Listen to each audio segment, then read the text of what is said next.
Hello, everyone, and welcome back to another episode of The Traveler's Void. I am KOB, the, about PvE guy.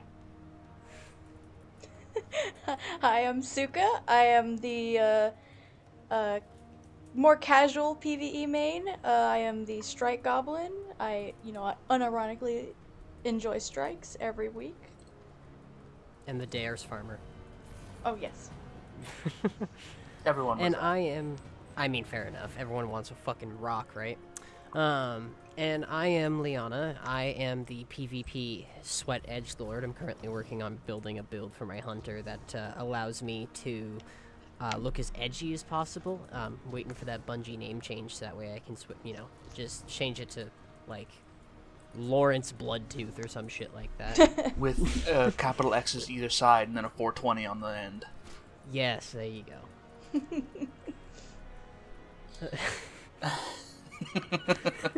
Not the 420.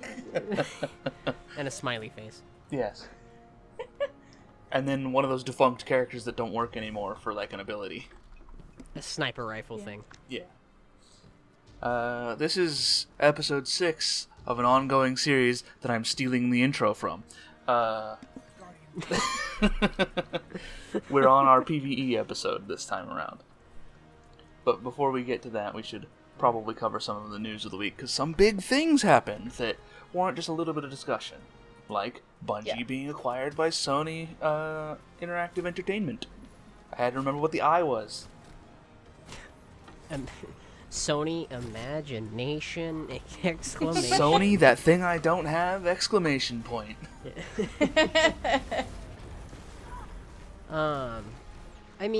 Thankfully the nice thing is that it's not going to affect Destiny, at least as long as they keep to their word.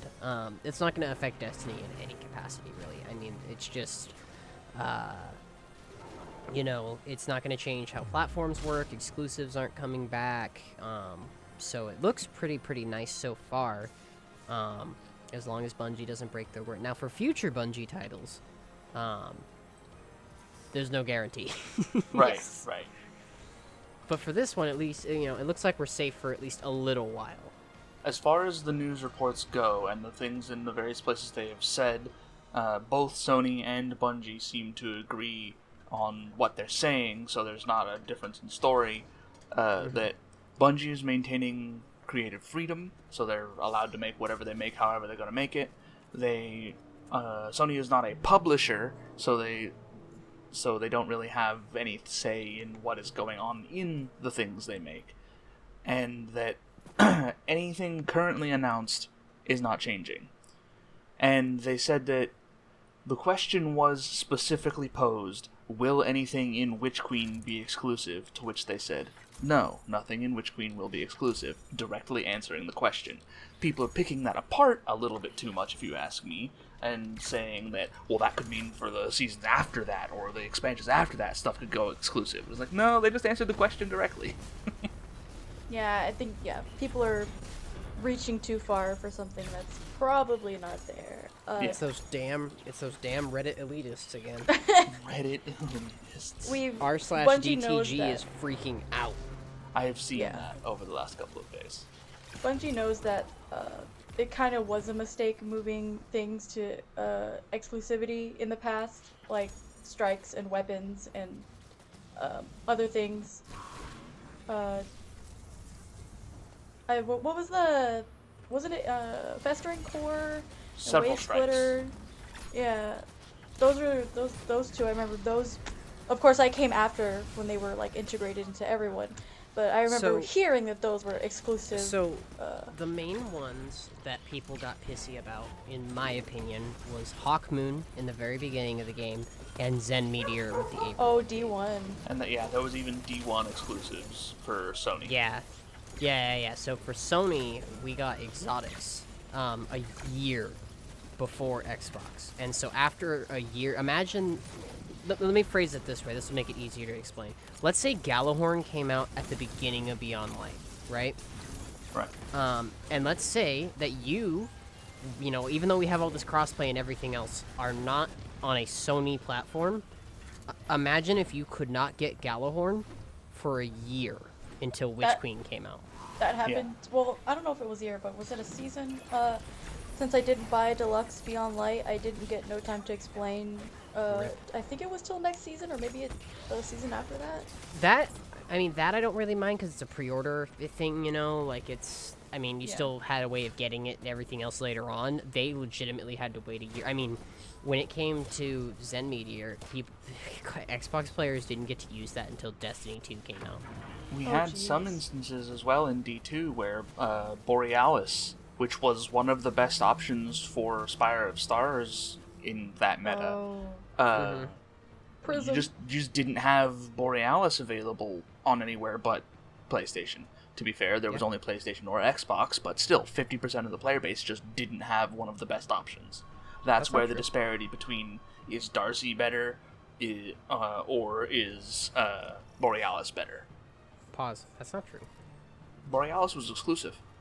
No, that's not what I'm debating. You said Xbox and PlayStation only. Those were not the only platforms for D2. Early on release, yeah. PC D2 didn't come out until Forsaken, I think. Hang on a minute. Keep talking while I look it up. This is true facts. I may not have the exact expansion right, but PC release of D2 didn't happen until later. When it was under Blizzard on BNet. Because they had it on the Battle.net launcher. Unlike its predecessor, D2 will release on PC. Although players had to wait longer for it, there's not much left longer. Destiny 2 doesn't launch on PC until October 24th. Yeah. While the Xbox versions were already out, that came out on September 6th. But this was beginning of the game. Was it only a month? I thought it was like almost until like the expansions came out. No, I remember playing what's it called? I remember playing like Destiny 2 very, very early on. I bricked my computer because of Destiny 2 in the very beginning. Well, I mean, either way, Borealis was still exclusive to PlayStation. Yeah. And that is where that stuck discussion out to me. Yeah, that's where that discussion of which one is better comes from, really. And then Whisper happened. And then Whisper happened. Got nerfed.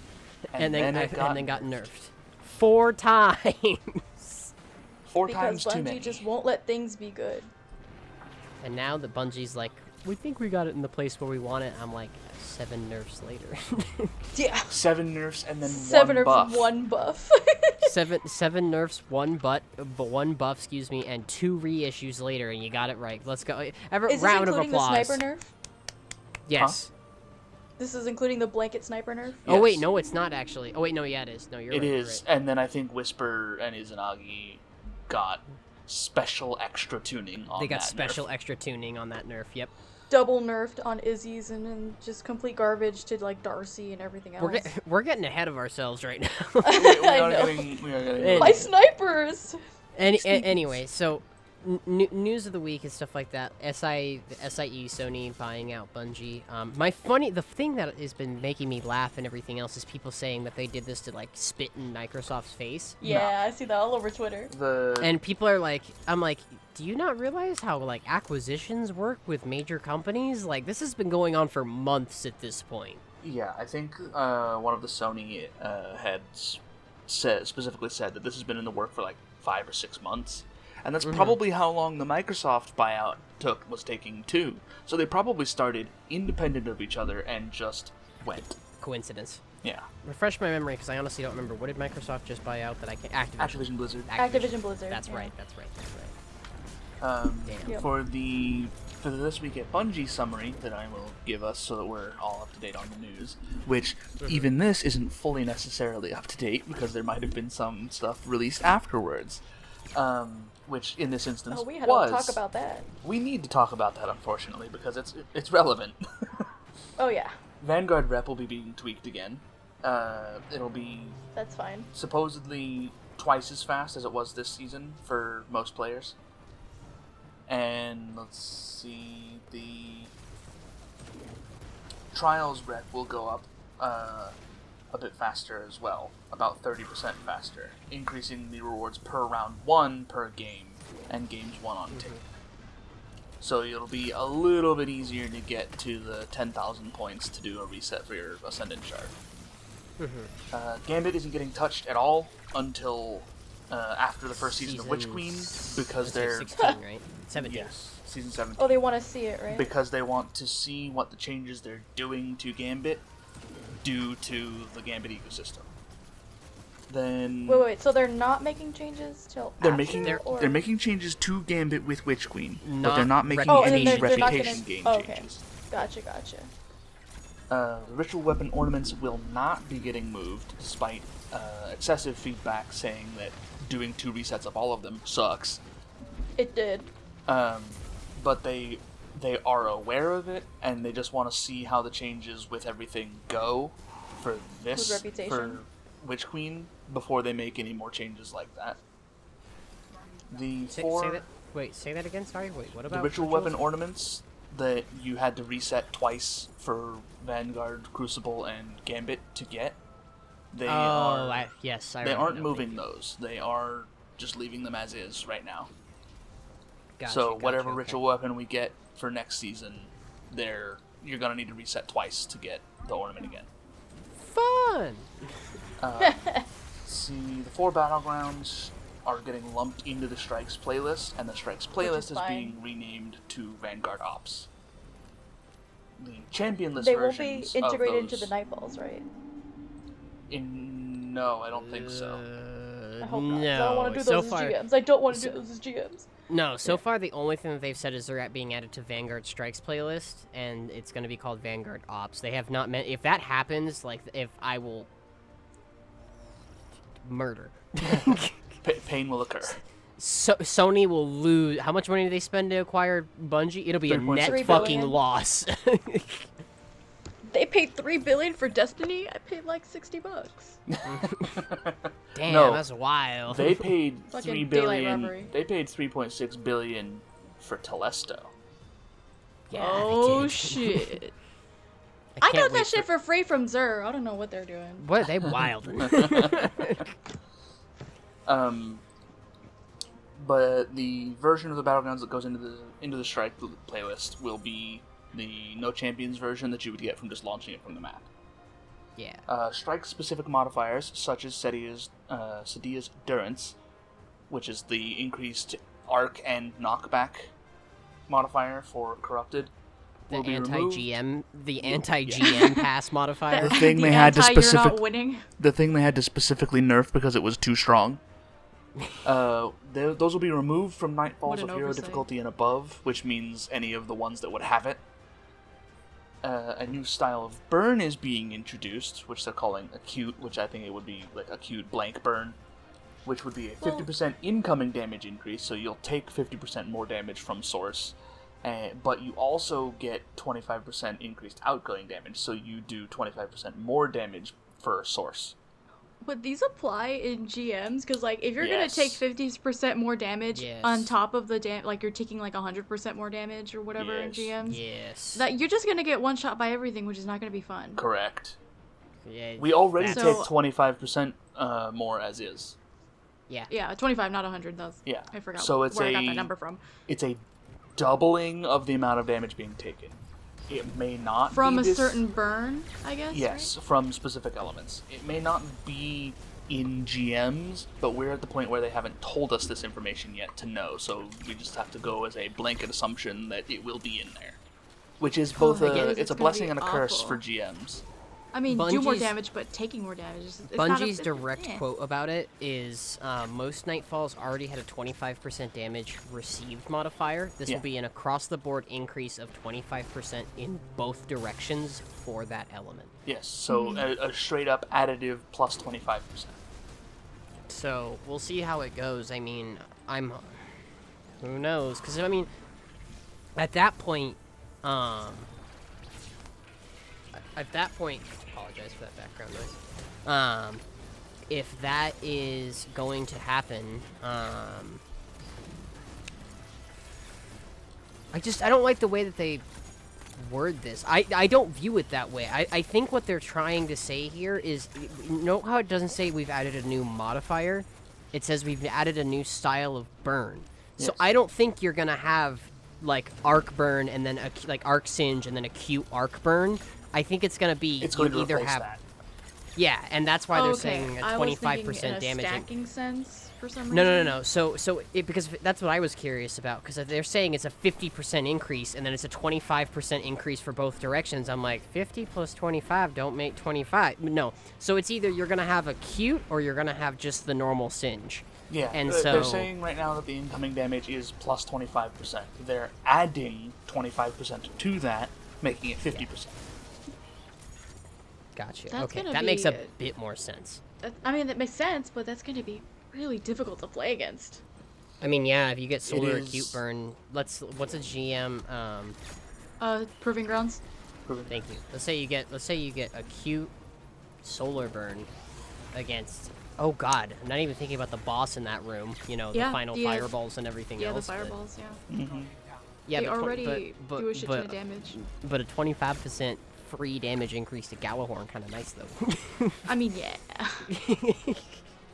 Same thing with I remember the modifier for Sepix is it's Sepix Gaze, and you take increased void damage and I think AoE damage. I think. If that's I know the void damage part. I don't know about the second part, but Pretty I much know all of that's the part it. strike-specific modifiers have some form of Yeah. either knockback or area of effect damage increased so that the stomp is lethal. Yeah. Yes. That's pretty much the entire intent, as far as I can tell, is so that the stomp is lethal. Yeah. Because I don't want you sorting GM bosses for some reason. Yeah. Looks at Grask. Yeah, right. Let us lament Sepix. Breast pump sword go burr. Good, Oh my God. Good luck getting past his 360-degree melee that he just goes... Yeah. thump. Um. Oh, God. Now you may need to help explain something to me because I don't understand the next part of the TWAB. Yeah. Let's see. They're moving seasonal strike modifiers from the playlist strikes to nightfalls of hero to master difficulty, which I even make a note in there. Brawler, Iron. I even make a note in there. What seasonal modifiers? They apparently introduced some this season. That Oh, they're- like Chill Touch. Is that seasonal? I thought that was just something they introduced with Beyond Light. They didn't make any... I don't remember seeing anything about hearing modifiers. I thought it was this. Wasn't it this season that enemies got stasis? Yes. Yeah, so Chill Touch just came now. But why would that be listed as a seasonal modifier? I don't know. I mean, I honestly, besides what I'm thinking it might be, what does count as a seasonal modifier? Exactly. Oh, okay. That's my point, is what modifiers are these? You didn't tell us. Give us an example. Share with the rest of the class, please. Yeah, I'm trying to think, but I don't know. But I'm trying to find what these are right now. the new ones are themed toward the, excuse me. Let's see, moving seasonal strike modifiers from player strike to nightfalls. And then the new ones going into Witch Queen will be themed towards the glaive and towards void damage. All nightfall activities will show what shields are active during the strike. They are, excuse me. They will have what shields are active during the strike to make better the act of gearing up and figuring out, hey, what shields do we need to cover for match game? Still They're another also bad bringing modifier back that 2 needs new to guns. leave. They're bringing back 2 guns for Duty Bound and Silicon Aroma. Yes, And they're going to be dropping from Nightfalls. and assumedly they would be an adept version An adept, from yeah. GMs. So we get another Adept Sniper and another Adept, Yeah, but big difference with this Adept Sniper. yeah. This one's aggressive. It's just going to depend on the perks for, like, if it's viable If in this GMs. thing, honest to God, I have one prediction for it, and I really hope it comes true. Go ahead. I'm gonna guess that this thing's gonna get either some form of new perk, but I'm guessing that this sniper is gonna get clown. I hope it does. I think That'd be that they're gonna awesome. try and use Silicon Neuroma to knock Succession, like to have Succession have competition. that's for the my kinetic guess. slot snipers. For the kinetic slot sniper. That's makes my sense. guess. I may be wrong, but that's my guess. I think that, I mean, in terms of where they come from, that's, I mean, Succession has, it has amazing perks, but it can't hold adept mods. So Yeah, that's Silicon true. is already gonna have that over Succession. Yeah, that's true. Silicon's gonna have adept big ones and shit like that. Ooh, I didn't Yeah. even think about that. Adept biggies. Adept biggies. Now the one thing that, of course, like the raid mods like Reconstruction, Recombination, Redirection, that can all come on Succession are amazing perks. And I do see that, like, because I can't put it big one spec to cover both majors and bosses, I see people getting more use out of Silicon now. Mm-hmm. Since it's, both of them are aggressive frames, right? Which ones? They both are aggressive frames, yes. Yeah. So yeah, They I guess I could see the competition for it, but I think, It depends. it's all gonna depend on the perks it's gonna come with, yeah. If its perks outshine the perks on Succession, then I see it just becoming the top and just dethroning Succession. Mm-hmm. Yeah. It really does depend on those perk combos, because if it's something that can compete with Reconstruction, and isn't just Reconstruction, I don't imagine they're going to do that. If it's something that can compete with Reconstruction, so it would need to be like auto-loading holster or triple tap, something that technically Succession can't get, because, Reconstruction isn't auto-loading holster. It's the same thing, essentially, It's but a little bit slower. yeah. And then it would have to have something that competes with either, I think, Vorpal or Recombination. Which I feel like it's gonna roll with Vorpal. I feel like it probably is going to roll with Vorpal, because otherwise it's just going to be a bad sniper. Yeah, people are like, I don't. It's gonna be like the Shadow Prize. It's like, I'll get one for collections, but it's not really that great because We have Succession at home. Succession at home. Succession at home. I knew that was coming. Liana did that to me the other day when I was playing D1, and I had gotten, I think, a Shadow Prize, and they were like, we have Shadow Prize at home. I was like, but D1! No, we have Shadow Prize at home. So according to this, I've been looking at this now for a while before we move on to our next topic. And apparently at the launch of this season, 2 new disadvantage modifiers and 2 new seasonal advantage modifiers were added to the Vanguard Strike playlist. Yet everywhere I look, I cannot find what they anything that tells me what they are. So this one of the strikes ones, I know it has to be Chill Touch, and the other one I'm not sure about. The beneficial one is Stasis Thermal Swap. And, yeah, Stasis Thermal Swap, Chill Touch, but what are the fucking other ones? What are the other 2? Yeah, I play I know. strikes like all the time. I don't know why I don't know this. And we're still not even done with the TWAB at this point yet. I know. I just realized that. I've been sitting here and listening, and I'm like, yeah, I agree with all that. And I'm sitting here and I'm like, where the fuck is this thing? Let's see. Legend and Master Lost Sectors, they're being collapsed from 2 per day to 1 per day, with the ability to select the difficulty at that 1. It's a meh. So this means It's that a you'll meh for only me. have 1 option of armor each day. And it will change every day, so you won't have the option like, oh, the Master Sector is arms, this Legend Sector is arms today, but I don't want to do that. But the Master Sector is helmet, and I don't want to do that on Master, but I want the helmet, so I'll just wait until it switches over. You're either doing this one for this armor piece, or you're not doing it. Yeah. You Yeah, can't it's- really plan around it that way, and it technically is limiting our ability to get the exotics, but it's still also a target farm. I would like to see the option to select difficulties, yes, but I think I would still like to see the 2 per day, so we have 2 options of exotic armor per day. Yeah. Fair enough. Let's see. The intention of the spawn timer change in the Crucible was to decrease the likelihood of respawning and getting killed by the same super. The feedback and their data all shows it was bad, thus they will be reverting it with Witch Queen. A fact most of us already knew by this point. we could talk about that next week since it's a PvP thing. Yeah, but we can touch that's on more it of a right that now. is definitely more of a PvP thing, but it happened in Are we the talking WoW. about Summoner? They did say that for Trials, Summoner is coming back, and that I think a new weapon is being introduced. One other one down the pipeline, and I can take a guess at what it is, but Yeah. Yeah, but right now they're talking about having the new one introduced, a completely new one introduced, right? Summoner and a new one. yeah. So Summoner's coming back, probably with new perks.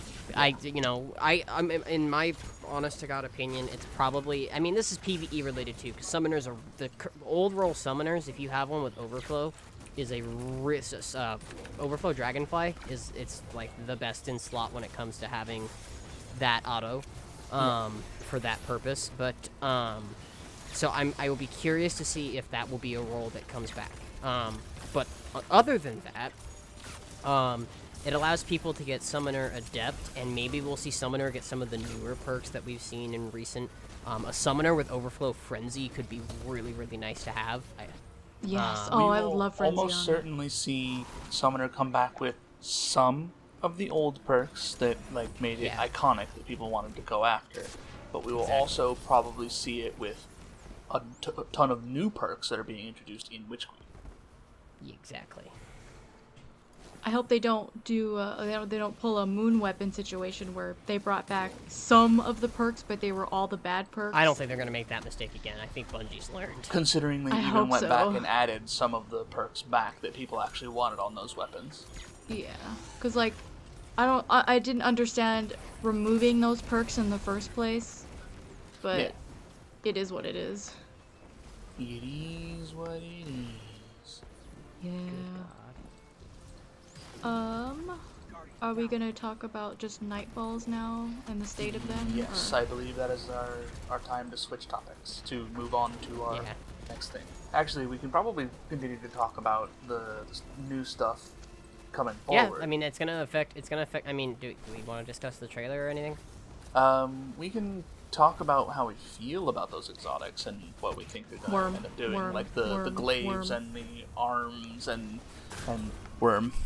Worm, Worms? worm, worm, worm, Worm stuff. worms, worms. Jeez. Fucking. God. So we're getting the essentially the big brother to Heir Apparent, where Heir Apparent is the Cabal, just like heavy slug thrower or whatever their chain gun is. Yeah. We're getting the The- Colossus gun. We're gonna get the Colossus gun in the machine gun because it even has looks like it has the Cabal cluster missile. That's true. So I think that's going to be fun, but I wonder if it will be viable. Yeah. The glaives are. I don't even. Osteostriga is going to be probably an ad clear SMG. It looks like. It's recluse. Huh? Recluse Part 2 Electric It Boogaloo. Recluse. is Recluse Part 2 Electric Snoogaloo. Yes. But it's probably not going to have Master of Arms level of ridiculousness. Oh, I doubt it. No, it's What is it? It's parasites or some shit. Something like that. I'm not sure exactly. It's Yeah. It's fucking. It's outbreak. On an Yeah. SMG. Woo! Yeah, We did baby. We've come full circle. Fucking god. Now No, is it's- Overload SMG gonna be a thing next season? No. Oh, that was such a. I just looked over at my recording software. That is a peak and a half. You're giving me a wall to work with. Yeah, you're gonna have a wall. I apologize. Shit. But, yeah, no. We'll see how it goes. I'm not hopeful. Then there's what was the the hive worm launcher.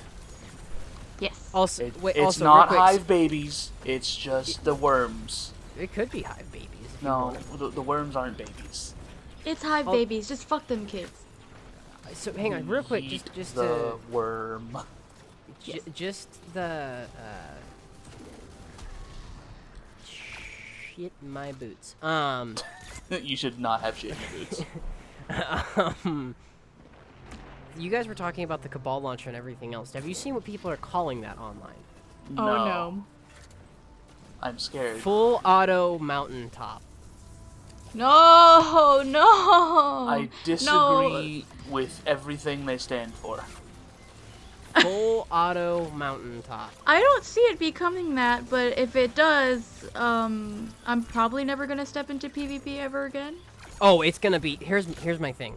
Well, I don't if think it's in the heavy slot, it doesn't matter. if it's in heavy, it doesn't matter. That's what we're all Okay, hoping then for. yeah, okay. It looks like a heavy weapon. You look like a heavy weapon. Oh, Damn. Damn. Hang on, wait. Damn. I think I need to Whisper make the a word. retraction. Whisper It's the too word. late now. It's recorded on the internet, caught in It's 4K. On the record. As though I'm not the editor of this podcast. It's okay, I can be I got Whisper my- the Worm. I'm fine with that. Yeah, no, but you are. Don't get me wrong, but I still got my. I got this. I got my side of it. Anyway, sorry, we're memeing, but anyway, so Glaives. Glaive exotics. The specific to each class glaive. The hunter one. Bad. Yeah, looks doo-doo. It just looks like Warlock Trinity is Ghoul just- or Risk Runner, but bad. Warlock is stuck to the Yes Fire team yet again. Except I can see where that would be totally good with, like, Boots of the Assembler if it interacts. I mean, yeah, but why does everything the Warlock have to get now is support? because that's what the class is, and that's what you'll Yeah. forever be, loser. The, But, okay, yeah, the class Born has to kind of Nova always Bomb, been Forced to support Wall because they've Radiance. always had the healing rift. I mean, yes, but like... Yes, but, like, stop. Just let me do Let me void whine about damage. it. God. I'm these sick are of shit. healing. I want to Well, hurt I don't- people. Bungie doesn't care, unfortunately. Yeah. Bungie does not give a shit. Yeah. Limited shit's So- given. You're stuck dealing with it, unfortunately. And the Titan one is just miniature bubble, which, yeah, alright. I mean, the thing is glaives are heavy, right? We've confirmed No, they're this. special. Oh God! Wait, what? Yeah. Yeah. Oh God, Trials is gonna suck. Miniature bubble. If it doesn't legitimately- provide weapons of light, I think it'll be fine. I'm not even counting weapons of light. You can't res snipe at that point anymore. You can't res watch. If I can Oh. throw a bubble down and get a free res, who fucking cares? Right, right. Oh, I didn't know that. Oh, yeah. God. And the hunter one, that's like free Oh. Yeah. So these are specifically for they're all like different burns for each class, right? You can't use a void one on a hunter. You can't use a No, they're class specific. Yeah, they're class Oh, specific. that kind of sucks, but whatever. Damn it, I can't use it in my void build. No. Warlock, specifically that one, is, yes, fire team. I will put down healing turret. Yeah. Oh, imagine if you could make your stasis turret just a healing turret. I mean, that is Boots of the That'd be Assembler, dope but as damn. fuck, but that'd be dope as fuck. Is it gonna happen? No. No. Oh, maybe with the with the way things are going with give Warlock healing. I mean, shit, you Maybe. right. Shit, you right. All right. So that's covered. Actually, I have one more thing to say about like relating to the glaive. Uno It counts mas. as a melee weapon with a range, right? Unknown at this current time. From the trailers, it looks like you poke enemies with it and shit, and then you can Mm. shoot with it. But from what I've seen so far, if that comes back, can we get an exotic? What is it? Iron Lord's axe. I would love to see that. That'd be cool. Can we have the fucking Young Wolf's howl back through a debuff sword, please? Lament. That'd be dope as fuck. That Lament's not a debuff sword. but big fucking, numbers. Black Talon is a debuff sword. It's a shitty debuff, but it is a debuff. It's a deep. What is it, like 5%? Flash counter is a debuff. What? Yeah. Who uses that shit? Don't, because it's bad. Question. Yeah, exactly. We for all we know, for all intents and purposes, it is not a debuff sword. It bad. It's bad. I mean, it fun, it memey, but like, Unless other you're than taking that, it into Gambit, it bad. yeah. Unless you're invading in Gambit or meming in PvP when you pick up the heavy, it bad. It's bad and its family should feel bad. God. Would it be related has to nothing a to do dark with drinker?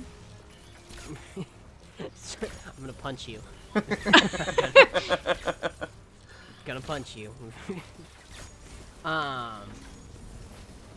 So, real quick, before we move on to the next part, I have been doing more research. Oh, Oh, shit! for Is it the the- modifiers? Yeah. Yeah, I've still been looking. I found was the looking third one. too.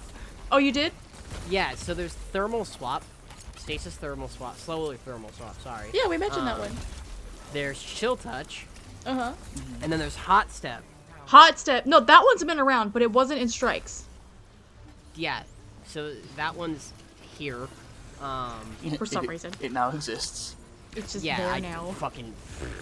I don't get why they're adding all these bad modifiers to strikes when, I mean, strikes are supposed to be more casual and fun. Like, I love it when it's Grenadier, just throwing grenades left and right, like just controverse charging that's- every grenade. It's Because fun if as hell. strike's not hard, then reward not worth it.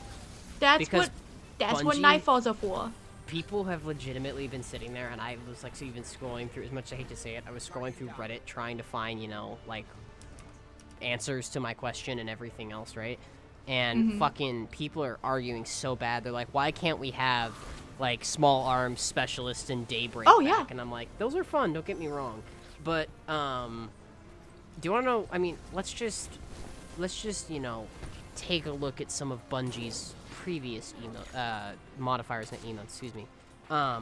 Let's take a look at a few of these here and see which ones we could apply. Because if we want more modifiers, don't get me wrong, I'd love to have stuff like that. Like Daybreak and Specialist and, you know, all that shit. I'd love for Match Game to be deleted, but I don't think that's ever gonna happen. No, because... One can only hope. Because strike need be hard. Yeah. Also, you know the worst part about the whole, like, Daybreak thing and everything else? Which, you know, they already have a modifier in-game called Torrent, which allows your abilities to recharge incredibly fast, including your, you know, super and everything else. When was the last time we saw that? Before Curse of... Pre-Forsaken. Oh, damn. You know Before that my time. Before the dark Brawler in times. D2 has had such a fucky thing. Do you know that Brawler in D2 used to increase your power weapon damage, but give you less super recharge and the faster melee recharge with the health regeneration? It had like 4 effects on it. And Bungie's like, ship it. And then they had to separate it into like heavyweight and shit like that. Mm-hmm. Like, you know, if Bungie wants to bring back more interesting, like, things for, you know, weapons and stuff like that, why not bring back shit like Juggler from D1? Oh, yes. Or Small Arms, or Specialist for playlist Wait. strikes. At one point, we did have Juggler in Prestige raids. Yeah, but And only it was hard Juggler. It was like, you had to use everything in your mag. That is too. We had, I forget what it's called now. Not Weapon Master. but People know something what we're like talking about. Yeah. People know what we're talking about. Anyway, so there's, you know, that and everything else. And then, you know, I mean, what happened to, like, fresh troops? Where some enemy squads have additional reinforcements, or, you know... I mean, Bungie, I know that you, like, have a hard-on for Match Game, but why not take Match Game out for a season and throw in D1 Ironclad? So you have more enemies that have more shields, but they're not just resistant to fucking everything. Yeah. Yes. Or, you know... Or, what you need to do is you need to make kinetics, because now that you're starting to put stasis weapons in the top, you need to make kinetics do increased damage to all forms of shields. Wouldn't that render Otherwise, like energy weapons kind of like stale? Like, wouldn't that make them a little? I mean, yeah, they would be more of an instant break, but typically your energy weapon is not your. Typically your energy weapon in a GM is primary ammo. Yeah, because you So- need match game. Because you need match game and everything else. If you allow players to use a kinetic weapon of some kind in their top slot, and you allow them to use a kinetic shield break on enemies, you allow them to then start using special ammo weapons to benefit more from the Nightfall modifiers of, increased arc damage, because that is global. We're already so- here, Yeah. so our main meat topic for the rest of the show is the health of high-end PvE content. I would say PvE, we're already there, yeah. So, one thing that I don't understand, because it worked super, super well in D1, but in D2, it's fucking terrible. It's changed names a lot. In the first season, it was called Angry. In Taken King, it was called Berserk. it's And still in called this- Berserk. In this game, it's called Iron. Iron. Yeah, in D1 they haven't changed it. When I was playing it the other day, it's still called Berserk, so they haven't changed it there. No, but it's changed 3 times. But for those of you that don't know, this is the modifier that makes it to where enemies don't flinch. In D1, I have no issues with this modifier in anything. Like, it worked out well. In D2, I have thousands of issues with this modifier. One of them, the biggest one, and I think you both will agree with me, is fucking Hollowed Lair. Yeah. Lord Almighty above.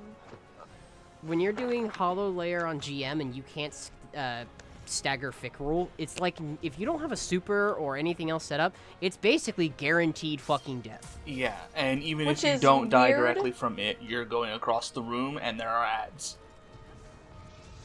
Yeah. Which is It's just- that's another oversight, like with Cydia. Yeah. Yeah. I think Suka and I were having this conversation. I don't remember if it was in DMs or in general chat, but we don't think that they take into account GM difficulty when tuning strikes in any way. And Oh yeah, Probably the only I was two saying, like, when they- strikes that could have it would be Glassway and Proving Grounds, because they were introduced after GMs were introduced.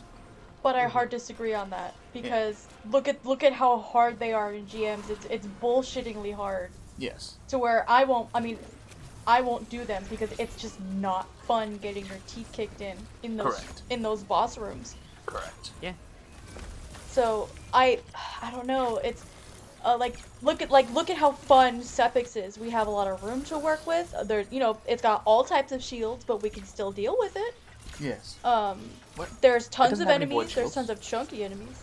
Yeah, Yeah, there's it void does. shields. Servitors. Oh, right. Servitors. Well, but you can Arbalist it and ignore that. Yeah, but Yeah, same thing with every but- other but- shield. Yeah. Yeah, I mean, I can fill that right back in.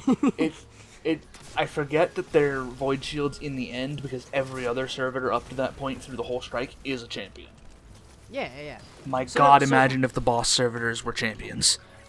No! Don't say that! Don't say that! Don't say that! Redacted! Hang on a minute. Yeah. God Body damn! is just rejecting that information. Don't As ever though- speak as though it heresy were- like that ever again. As though it were poison. Don't speak shit like that ever again. Alright, KOB, get into the box. Okay. You speak shit like that again, we'll have to get a new PvE expert. Okay, guys, but like, Oh. really? I think they should add champions to all content and just like they should be Hey, yo, GM yo, level hey, champions. hey, that hey, way, oh fuck, that way he's the he's the blueberries owner of the that just Discord join. DM. Oh my God, Shit. this is- He's the this owner is- of the Discord DM. Leave! Wait. Bungie has infiltrated the podcast. That way, when blueberries get into their first ever Dares of Eternity because they've been forced into it, they have no way of standing up against these champions because these champions are just like they're just overtuned? they're deleting you, and even if you manage to do any damage to the overload champions, they just just instantly gonna heal regen. it all. And there's my imitation of the Destiny 2 gatekeeping community. Did your mom beat you when you were a kid, just out of curiosity? I don't know. You gotta ask the gatekeepers of D2, those God, who okay. complain that the 1350 bump is bad for some reason. So, I don't want blueberries to stand a chance. So,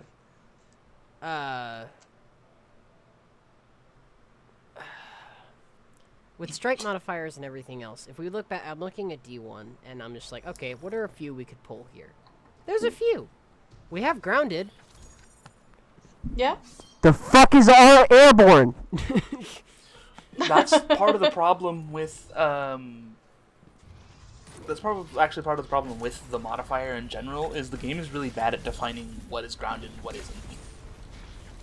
I think it's Yeah, just I know. feet not on the ground. Feet not on the Well, ground how do you know that? can count as standing on that pillar that is part of scenery, but the top of it doesn't count as ground. Yeah.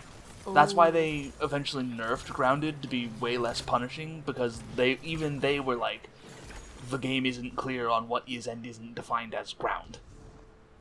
It's horseshit. Now, these Nightfall specific ones, okay, So, the one for this week is Ignovin's Challenge, which, if you don't know, is increased splash damage, knockback damage, and distance increased. So, let's talk about that as from the player perspective first. And The boss is just full of nukes. Yeah, we'll get there. I said player, Splash our damage? side first. We're gonna argue for the Guardian for a minute, and then we're gonna talk about how this game is a piece of shit. Is But there anyway, is there an argument to make here in favor of the Guardian? yes, yes. Oh. There's two things here. There's two things here. Let's talk about the first part of it. Splash damage increase. That means that, this is a common thing in GMs, you have a bigger blind. Your blind damage on your blinding GL and everything else does more damage. Do The those splash actually damage apply from to your us? rocket launcher. They should. Does it say I've never incoming ever- on there anywhere? Oh, it does say incoming. So no, it doesn't. So So Bungie says fuck you. You're right. So Bungie. you wanna GMs keep have these no mon- positive modifiers. Yeah, you're right. GM. Yeah, because it's fucking Ignovin's fault. Yeah.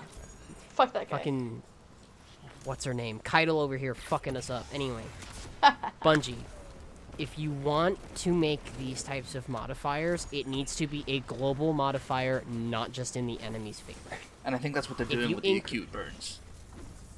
Yeah, the acute burns will be interesting to see. I also even have a make it into sneaking GM. suspicion. I also think we're gonna have. I have a sneaking suspicion we're gonna see some other modifiers come in. I'm telling you right now, there is one I'm worried about. So they're sitting here, and they're telling us that the things that they introduced this season for Nightfalls are moving to the Nightfall playlist. Mind you, I'll assume they're going to Grandmasters, because that would just make sense, right? In Bungie's deluded mind, that makes sense. I don't know. Solar thermal swap is actually a positive thing, so we probably wouldn't make it. Yeah, but fucking cold touch isn't. Well, you're right. Yeah. And it's probably the worst modifier ever introduced, as long as enemy stasis is unnerfed stasis. Yeah, Bungie, Yep. we want to get an update on that, or like? So we got Why the nerfed. fuck- What about them? Yeah, we get nerfed. When the ads get an updated stasis, I want to Our see a fucking stasis is so I mean, a lot of the painfully overtuned weak. ads in general need to be fucking like. I always make this argument is wyverns. In Master Bog, wyverns do more damage than Atheon. I feel Yeah. like wyverns are fine if they just fix the, hey, suddenly I'm a full auto turret problem. No. Yeah, I mean, because yes, that's a the- no. That's a problem. But them being able to do more damage in one shot than Atheon does, that's not right. The Doing more hive damage than a raid shredders, boss? the hive shredders, the solar damage wave shotgun thing they have, the mortal can, the mortal enemy to the Titan Teenage Mutant Ninja Turtles. you can Yeah. still die to that at the same kind of range that the wyvern can get you, and it can get you in one shot. I have been one shot in Crown of Sorrows by that gun. And I had someone be like, Shredder again? hey, by the way, that gun's like a shotgun, you should play far. And I'm like, I have 30 clears in this raid, fuckhead. I had 30 clears on week 1, and your mom's fat. I didn't actually say anything to them because, what's the point? But they were Yeah, like, yeah. you're new. And I'm like, no. Oh, you wish.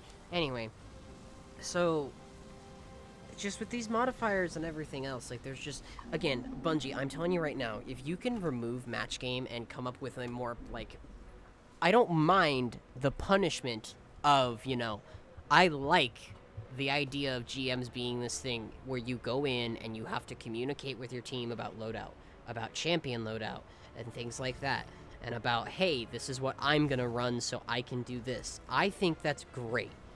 However, we should not be sitting here going and Googling for 5 minutes, okay, what shields are in this Nightfall? That's actually a thing they're changing with Witch Queen. That's one of the things I mentioned in the swap. You know, and so, yeah, they are changing it, and sure, but it doesn't fix the problem. Just putting the shields on the match game modifier doesn't fix shit. Right. Well, it'll tell you what the shields are. There, it'll be like, hey, this strike has Solar Arc and Void shields active. Yeah. No, I'm like, that's not my point. Yeah. I'm not upset about the fact that I have to go Google and figure out what shields they are. I'm upset at the fact that I have to spec for it that anyway. Yeah. Oh yeah, like You making know- sure, like, we're already bound to the champion weapons. Now we have to be bound to a specific burn. Like, we need a void bow, we need an arc bow, we need a solar bow. Well, yeah, whatever. exactly. We're 'cause already the that thing right is now. too. Yeah, we are, and It that's sucks the thing. ass. Yeah, and then Bungie sits there and, like, we don't, you know, there's still weapon archetypes that are missing elements of certain kinds, and that completely kicks them out of fucking GMs because, you know, Auto let's say I rifles wanna- don't have an obtainable solar variant right now that isn't garbage. A 600. Yeah, Yeah. that's why Summoner's coming back. That's legitimately, that's the only reason why they're bringing Summoner back. And Because don't get me wrong, Arctic Haze is not a bad gun. 600s on the whole are not a bad gun, but Arctic Haze 720s. doesn't Just have 720.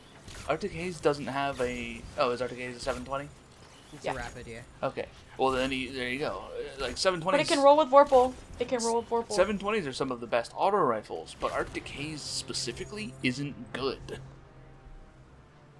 I don't remember what about it makes it not good, but it's just it's not good. You don't ever see anybody using it because it's Give me- not good. Give me 5 seconds and I'll tell you what it is. And I'll play Touchy G and I'll see it and I'll immediately remember it. Hang on. Yeah. Fucking... The only thing good about the fucking Europa weapons is Biting Winds changed my mind. Facts. Yeah. That's facts. Coriolis Force Because- is just objectively the worst fusion rifle in the game. Because Biting Winds gives people a chance who have never done Garden a chance to have a bow for the primary slot. Yeah, with that what's it, one- Explosive Head and no Arch There's Tempo only 3 Explosive primary Head. bows in the game right now, I think. It's Whispering Slab, Biting Winds, and Akira Whispering Redemption. Slab, Biting Winds, and Accrued Redemption. And Biting Winds can have Rapid Hit and Explosive Hit. Rapid Hit and Explosive Head, which makes it That's one the of role I have. the best for champions. Or Archer's Um, Tempo. Or Archer's Tempo, yeah. Wait, does it? No. I'm no saying Archers. Archer's Tempo is an alternative to that perk that I don't think Biting Winds can get, but Accrued Redemption does. Oh, yeah. Oh, gotcha, Q gotcha. Redemption, yeah, and Whispering Slab can both get Archer's Tempo. Yeah. Yeah. I see what you're saying now. I think Accrued Redemption is a faster bow between the two, between Whispering Slab and it. No, Whispering's a all of those lightweight. can get down to, I think, a 540 drop time. Okay. Yeah. Because So- I got my Whispering Slab down to that. and it Switching don't over to remember Arctic what it Haze here real quick. So the problem with Arctic Haze is not that it doesn't have a bad slot. It doesn't have good perks in the right slot. In fact, I would argue it has some of the best perks you can have on a 720. Yeah. We have Thresh, we have Unrelenting, we have Vorpal, Dragonfly.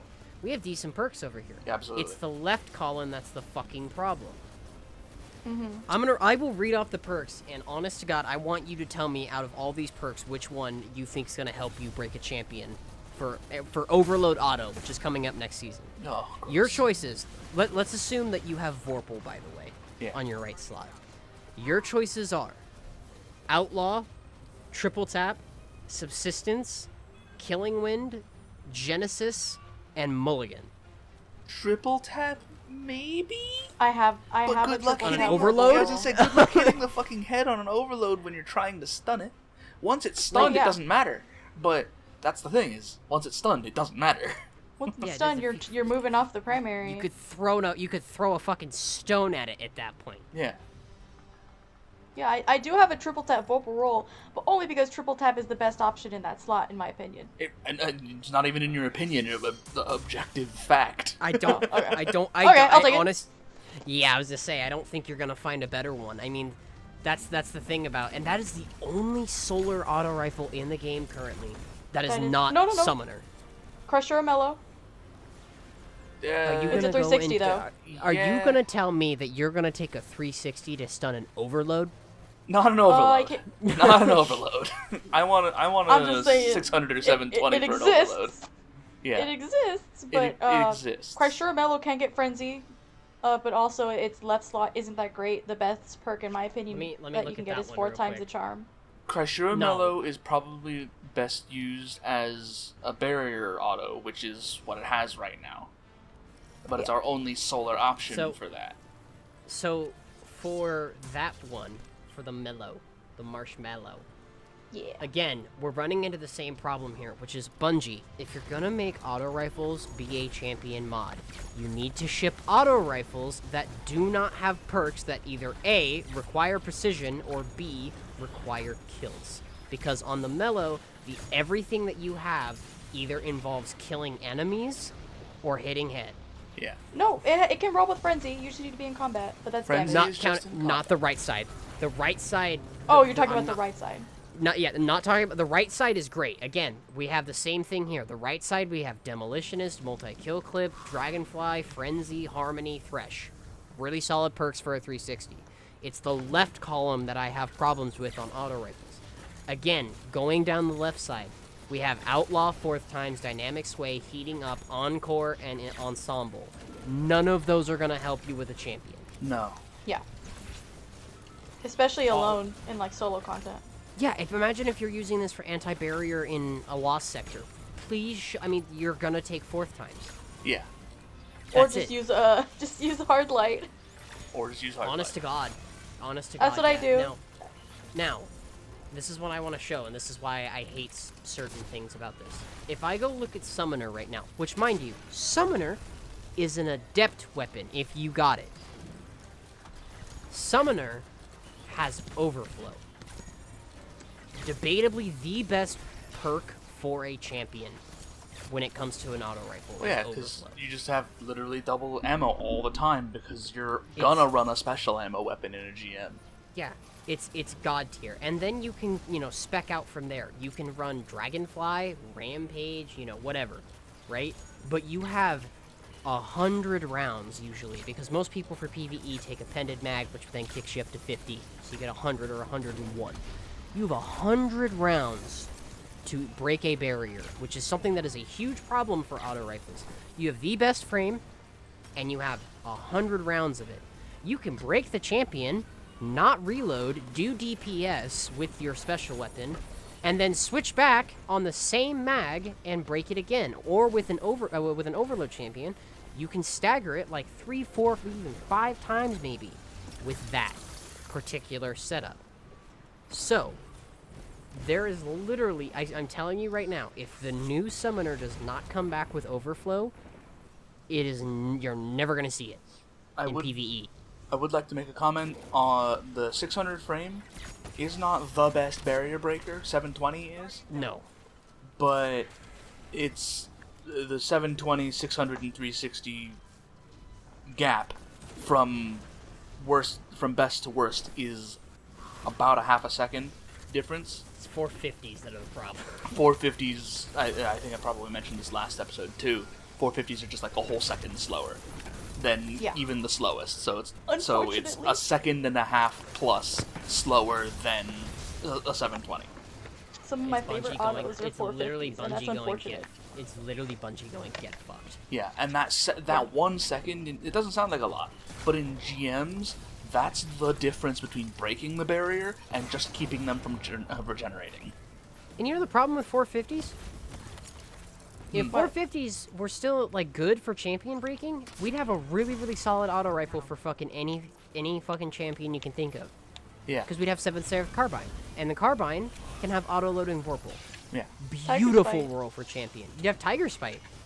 You can get Frenzy, and I have a surplus Frenzy roll it's really great for GMs, because fucking Frenzy in GM isn't hard.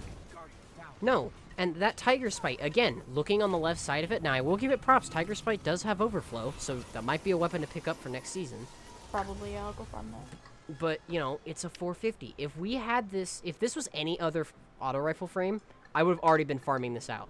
We have Subsistence, we have Overflow, we have Frenzy on the right column, which is, I think, the only damage perk, right? Or Kill Clip, yes. but I'm taking Frenzy. Oh, well, yeah. You know, even if I take Subsistence Frenzy for ads, or I'm taking Overload Frenzy for fucking champions, this thing even has Unrelenting. Yeah.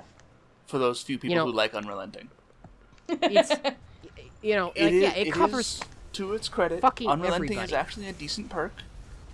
On hand cannons. It's in general, it's a decent perk. It's just too much effort for not much reward. The only instance I've ever used Unrelenting on is AS Luna. Yeah. Because Headstone Fair enough. Unrelenting is... Yes. It's good, yeah. Because you can, But- in PvE and PvP. Yeah, it's... Oh. Because the Anyway. crystal explosions will trigger Unrelenting. But, you know... you ain't never gonna see one, because Palindrome exists. Yeah. Sure, it's not the same slot, but, I mean, you got Fatebringer in that What's, slot. What's on Yeah. the Arc Auto from the moon? Arc Logic? Is that Arc Logic? That's a 600. Yeah. That we also That have get the number in right now, too. For the same thing, it's just the difference is perk pool and appearance. Oh, the number has The dog number shit is a perks. 450, isn't it? No, the number is a 600, isn't it? I don't Oh, remember it being a 600. I thought it was a 450. What am I...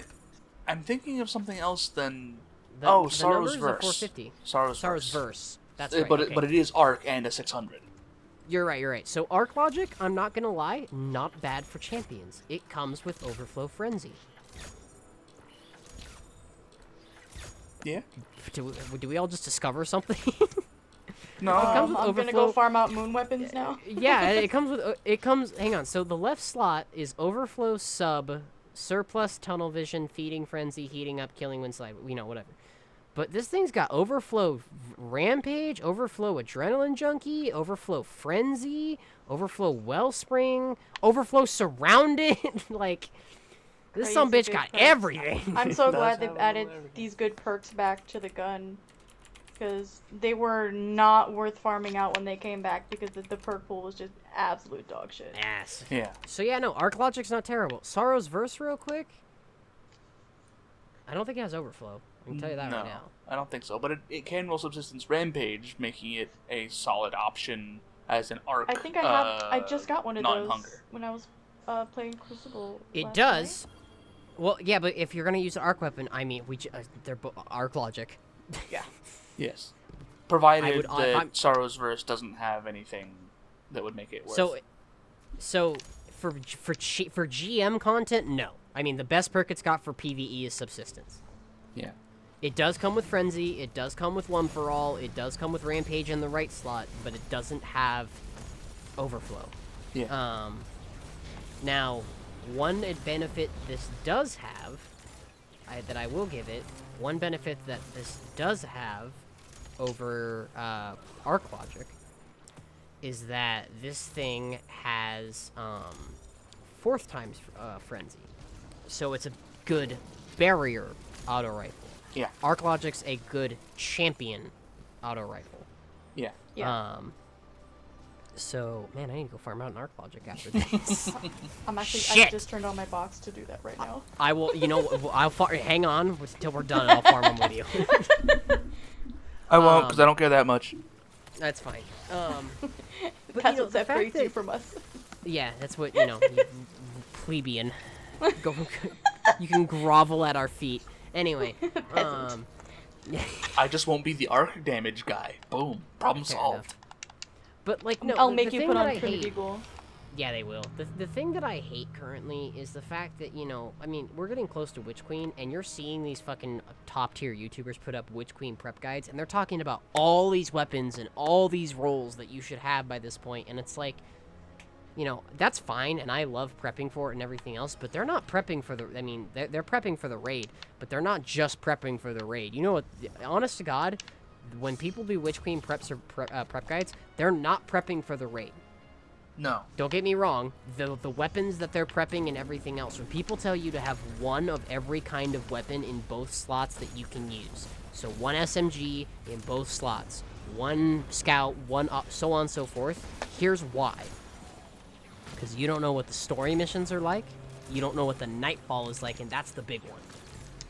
Is because they're prepping for the Nightfall, because we don't know what the next Nightfall is. I'm really hoping, Bungie, I will suck one of the community manager's toes if this happens. If we get a Witch Queen strike where the boss does not have stomp and it's encouraged to use things like shotguns, swords, and glaives, and that's going to become a GM thing, is shotguns, swords, and glaives, Oh, I yes. will legitimately suck a community manager's toes. I feel like legendary glaives are probably going to be promoted just based off of those seasonal modifiers they mentioned. Oh, yeah. Being glaive and void focused. So it's Yeah. probably... You're probably going to get some of that. It's probably going to be good for glaives. But remember, glaives have a range attack. Yeah, that's true. And, so here's the other thing. Bungie, I've been thinking about this recently, is I want champion mods to have a use in PvE besides just staggering champions. And so I thought about something.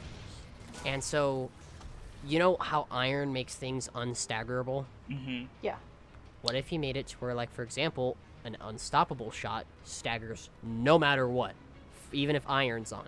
So, let's say, give me, I'm not going to do the current, let's take, I don't know, give me a decent Nightfall boss, not this week's, or Septic's. Decent Nightfall boss? Yeah, does give it me have to have legs? It needs to be able to be hit by a melee. Grass. Grask. Let's say that we make it to where unstoppable mods, if you shoot a boss with an unstoppable round, you get 3 seconds where it can't move or it can't stomp. Not it can't move, but it can't stomp. I don't know. And just You can open get up some things to stagger with iron, but it's different kinds of staggering. Yeah, it's different. It's animation buffer stagger. It's Yeah. not true stagger. Yeah. So, here's the thing. If you can make champion mod, like, for example, one of the biggest things they could do right now, and I'm telling you right now, if they...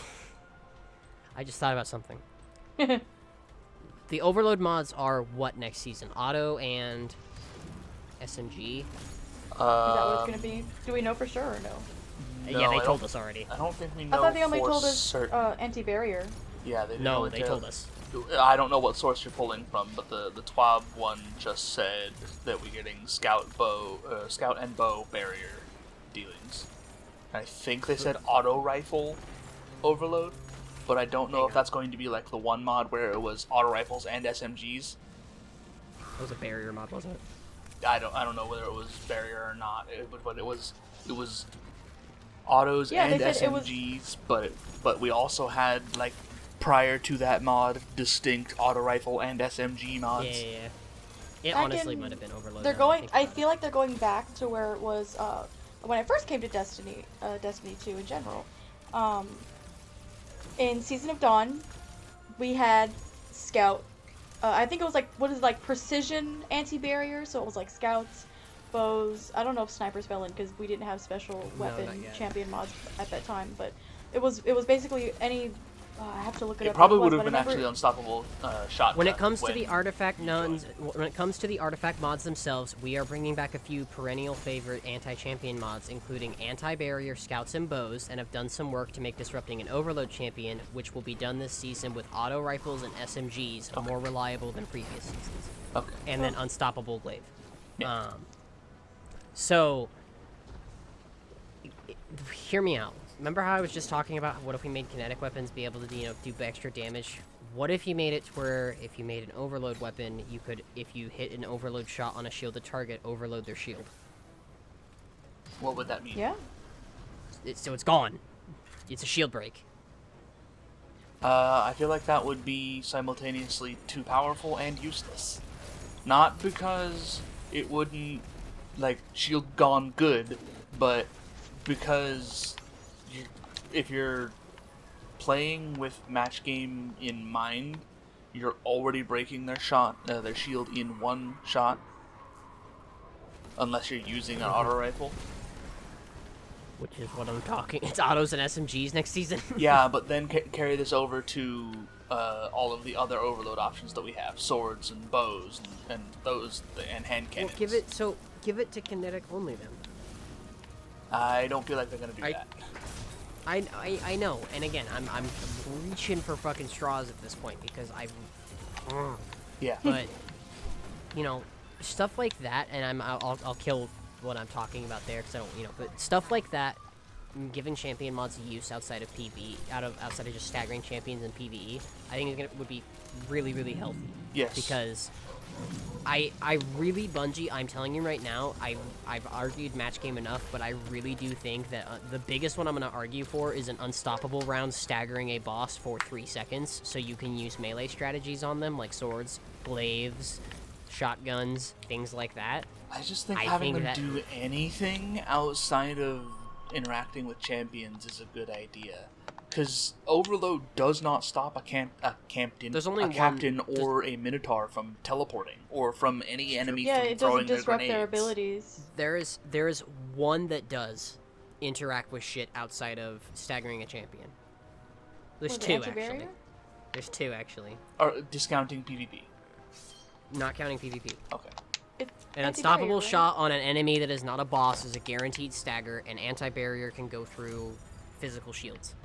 Yeah. Overload. Some shields. Some. It goes through failing shields, it goes through... It didn't initially go through Taken failing shields, but I'm pretty sure it does now. Yeah, it does. They fixed it. It goes through... Same thing with the Cabal. It used to not go through theirs until they changed it. Yeah, well, because they sat there and they're like, well, if Skyburners gets it, we might as well throw it. I'm pretty sure it was when they introduced Anti-Barrier Scout. Yeah. And they realized that Skyburners was going to be, like, ridiculously the only option, so they fixed it. But, no, so anyway, I don't know, maybe it's bugged, which if it's bugged this many years after the introduction of Overload, I'd fucking lose my shit. But in PvP, Overload rounds disrupt you. And you can't use any of your abilities and everything else. So is that not working in PvE? Or if so, is it only working for like a second? Because if I sit there and I shoot, let's say, I don't know, a fucking wizard. And let's say a wizard's abilities are the Poison Cloud. And if I shoot it with an Overload round and it can only not cast the Poison Cloud for a second, the fuck's the point? Like, what's going on with that? Because...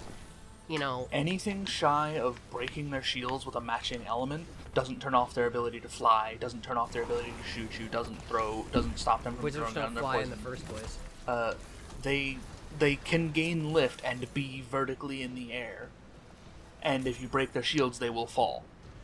But only if you get it with a matching element. If you just break their shields, they'll just keep blasting you. So, like, what is Overload doing in PvE that's not... Stunning champions. Yeah, exactly. And then reducing their damage output by like 20%.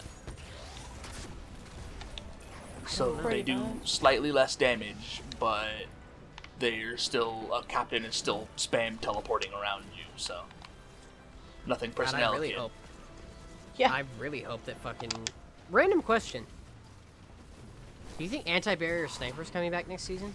I hope it is. Not I next sure season. hope it is. I imagine we're getting a champion glaive mod, which we already know is unstoppable, and we're getting a champion rocket mod. I disagree, and here's why. Absolutely not champion rocket. Absolutely not. No, fuck that. No. I don't think it's gonna be a heavy weapon. Hear me out.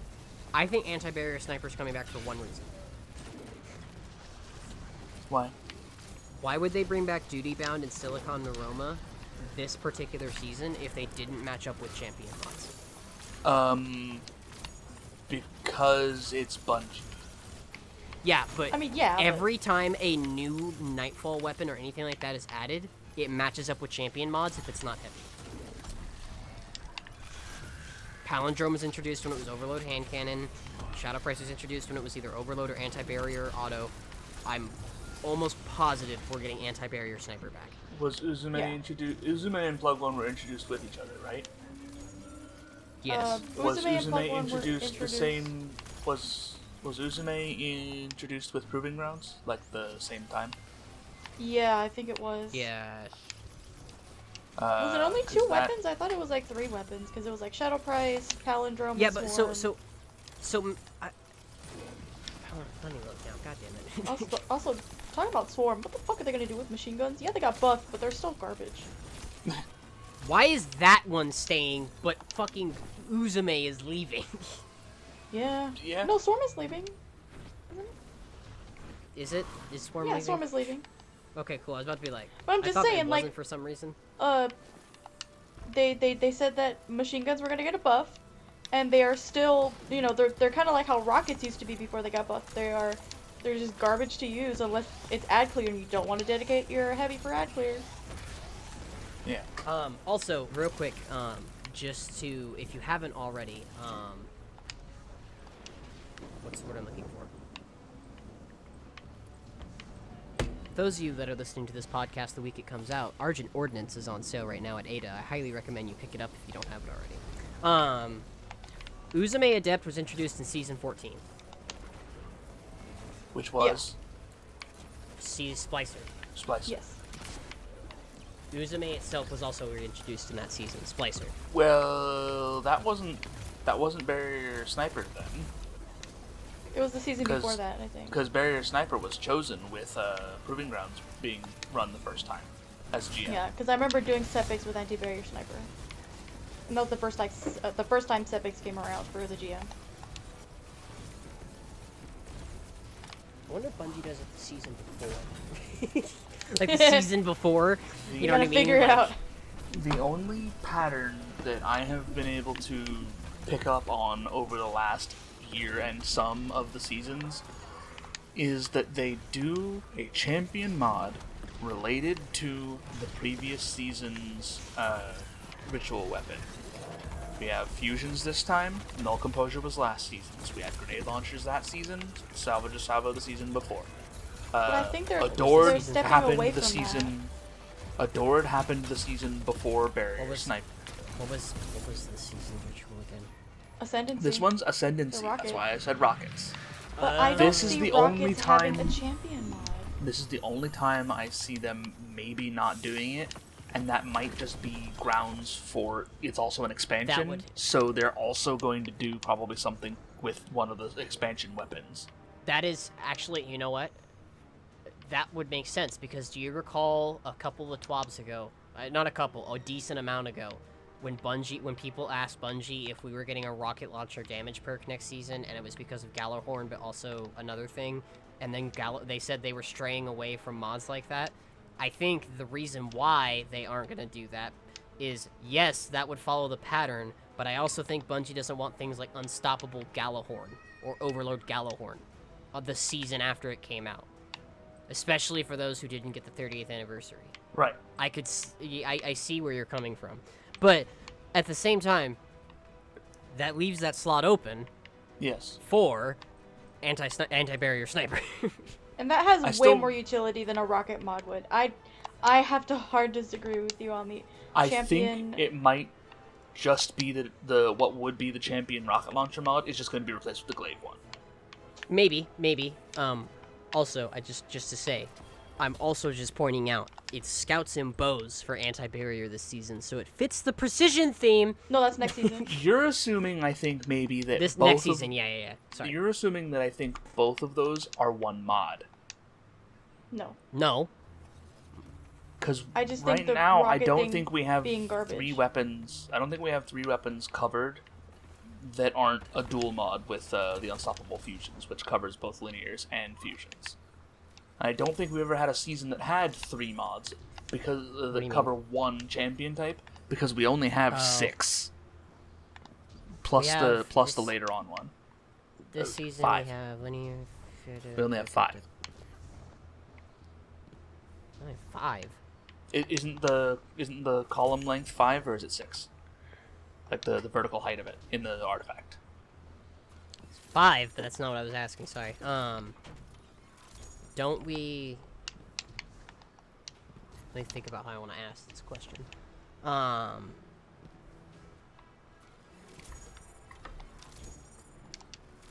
3. The thing is, though, is I think you're right to where there's only 3 options for staggering a champion that season, but I think one of them's guaranteed to be melee. I'm talking about the weapon mods specifically. I don't The think weapon mod specifically. I don't think they're going to dedicate 3 separate weapon mods to stunning champions. Because I don't think we've ever had that happen before either. I think the most we've gotten is 2 different weapon types governed by individual mods, and then maybe one that covers multiple. Like right now we have unstoppable fusion rifles, which covers fusions and linear fusions, which is a champion heavy mod that isn't a sword. It has a better ammo economy than rockets would. I'm looking. Yes. I'm looking right now. And to see. Disrupting Blade has been a consistent heavy champions mod slot.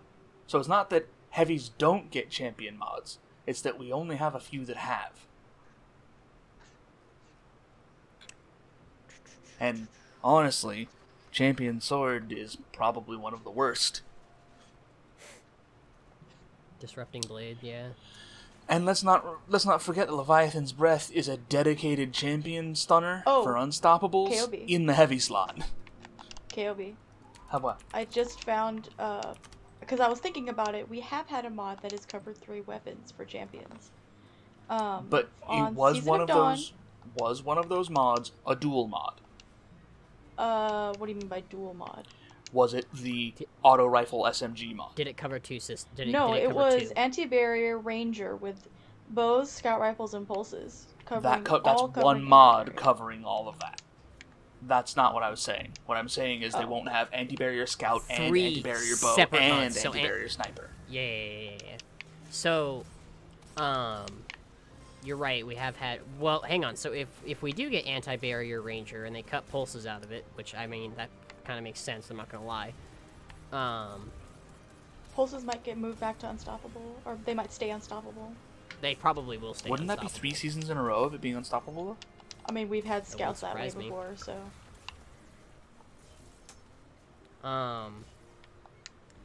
But I'm looking back at previous artifacts just to take a look at something here, just to take a look at a few things here. Mm-hmm. And I think we're getting overload rounds back, which is disruptions for autos and SMGs. That doesn't surprise me. I think we're getting anti-barrier ranger back as well without the pulse rifles. So bows and scouts are covered by 1 mod. Now, in that instance, that would allow for anti-barrier sniper to return. But they haven't said, and we won't know until Witch Queen happens, what happens. I'm going to operate under the assumption that since we haven't really had many dual weapon type mods in the last year, that we're probably still not going to get a bunch of them with Witch Queen. Because you're saying that you think they could do both the anti-barrier ranger and the overload rounds mod, which is 2 mods that cover multiple weapons with 1 mod. I don't think they're going to do that. I could see one or the other, but I don't think both. I'm looking at something here real Well, quick. Hang on. remember, didn't they want to change up things with the way the artifact worked anyway?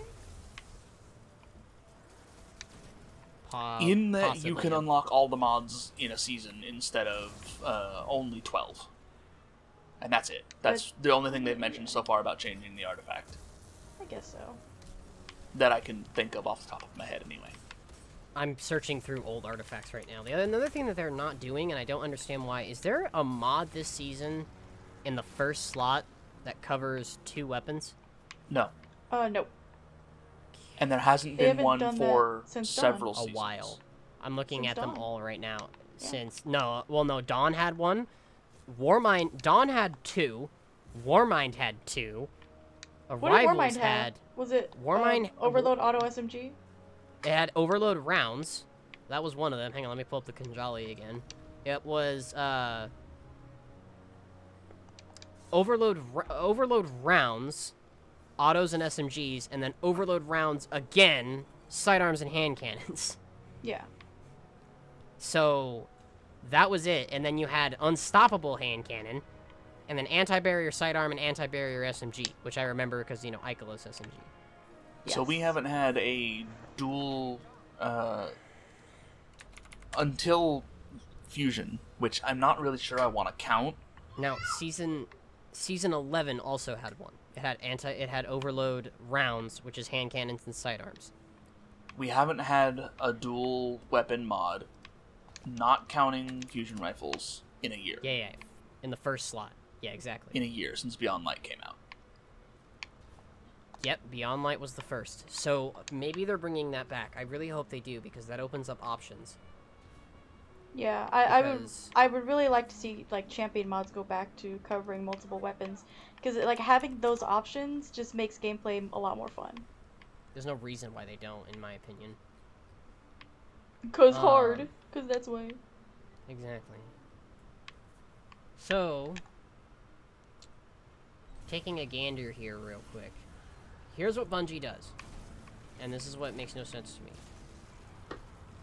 Here's what Bungie does. There is a weapon that, every season since Beyond Light, and I just want to look back at Beyond Light's artifact here real quick just to confirm. Yeah. Overload, antibarrier. Okay, so here's what Bungie's been doing with current artifacts, and here's what makes no sense to me. What Bungie does is that in the very first, on the left side, the very first column, you're gonna have 2 champion weapons. You're gonna have, so there's Overload, Anti-Barrier, Unstoppable. 2 of those categories are gonna have 2 mods. So, for example, you might have Overload Auto, Overload Scout, and then Anti-Barrier Pulse, Anti-Barrier SMG. Mm-hmm. The 5th mod is going to be whatever champion is left. So let's say Unstoppable Hand Cannon. This is the exact mod loadout for the Fang of Xivu Aroth. Okay, Season of the Hunt. Mm-hmm. So this Season of the Hunt, season that Beyond Light came out. Now, when we get next, you're going to have mods for the next 2 columns. You're going to have Unflinching mods and Scabbit, whatever.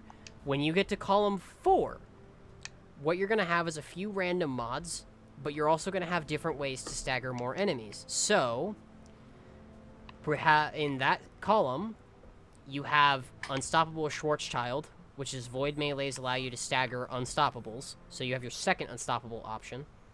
You have Thermal Overload, which allows you to stagger overloads. You have your 4th overload option there. Yep. Or your 3rd, excuse me. Your 3rd right there. That's an ability-based one. Then you get to the 5th column. You have Unstoppable Shotgun. That's your 3rd. And you have, I'm making sure I'm not missing anyone here real quick. Yeah, okay. So there's 1, 2, 3 Unstoppable. 1, 2... Overload. 3 Overload. And then 1, 2, make sure I'm not missing anything here.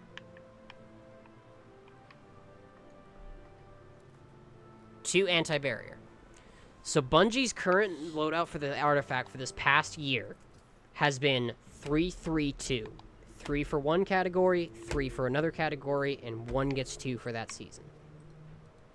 And so that's why GMs feel so restricted currently. Mm-hmm. Is because we have only one anti-barrier option in terms of mods. I mean, yes, we have Ariana's Vow, but like, that's it. Yeah. Oh, so Arbalist, I guess too, but. Yeah, so if we look at the compass right now, this is obviously one of the best ones we can look at, because it's, the compass is our current one. We also remember that Arbalist is only a recent, viability. Yeah, recent. So... We didn't start the season with it. Yeah. That's very true. It was a 30th anniversary change, I believe. So, checking the compass real quick, we have 2 Overload, 1 Anti-Barrier, 2 Unstoppable, so you have 2-2-1. You get to the 4th slot, which is Unstoppable Fusion. So that's 3, right?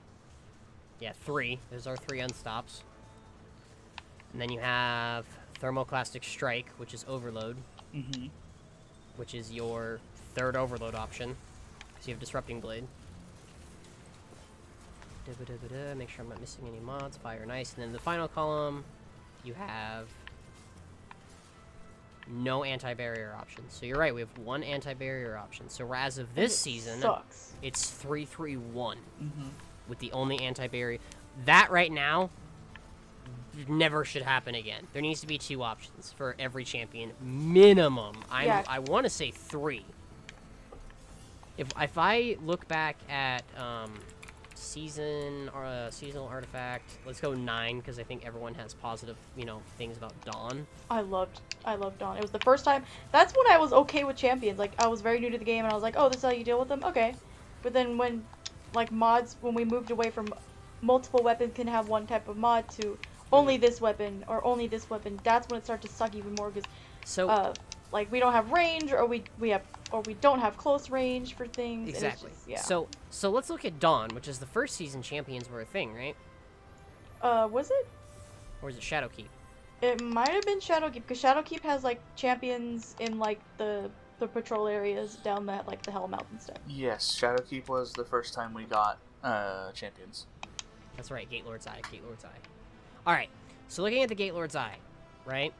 The first column of the Gatelord's Eye was all useless stuff. It was just either Glimmer or Destination materials. Yes. The second column is what would normally be the first column nowadays. Now, let's look at this column. In this column, you have anti-barrier hand cannon and rounds, which is 3 options immediately. Auto rifles, SMGs, and hand cannons. Mm-hmm. You then have auto rifle overload rounds and overload arrowheads. So overload autos, SMGs, and then bows. And then you have unstoppable hand cannon. Then, if we go down, you have abilities that give you extra damage based off of disrupting barrier champions, overload champions, unstoppable champions.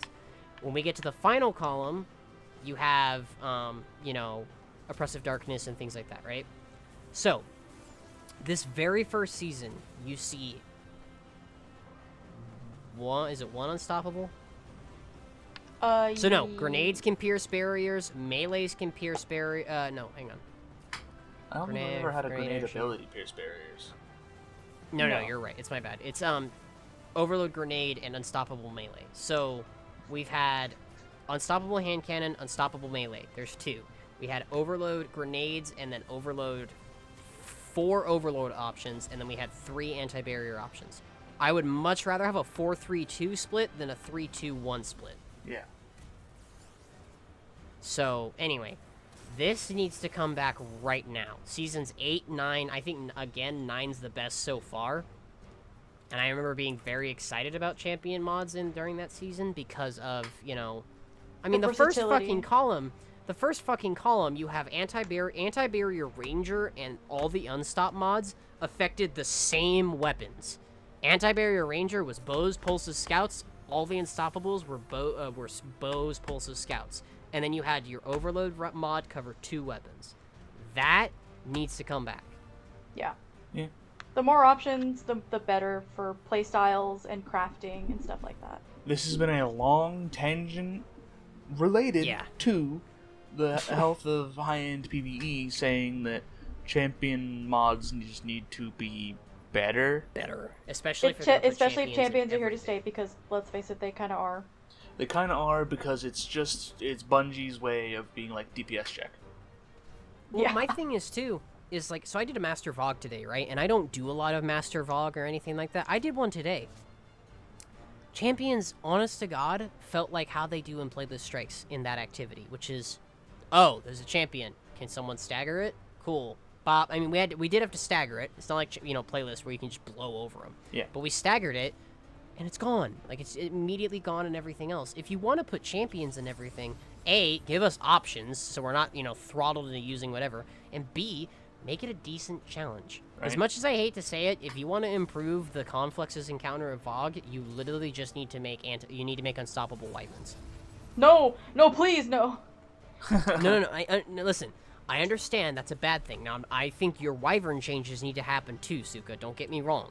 But if you make an unstoppable wyvern, so it does a straight... Which, think about it. That's what the wyverns are trying to do in that encounter. I guess if you could stagger them, and that's fine.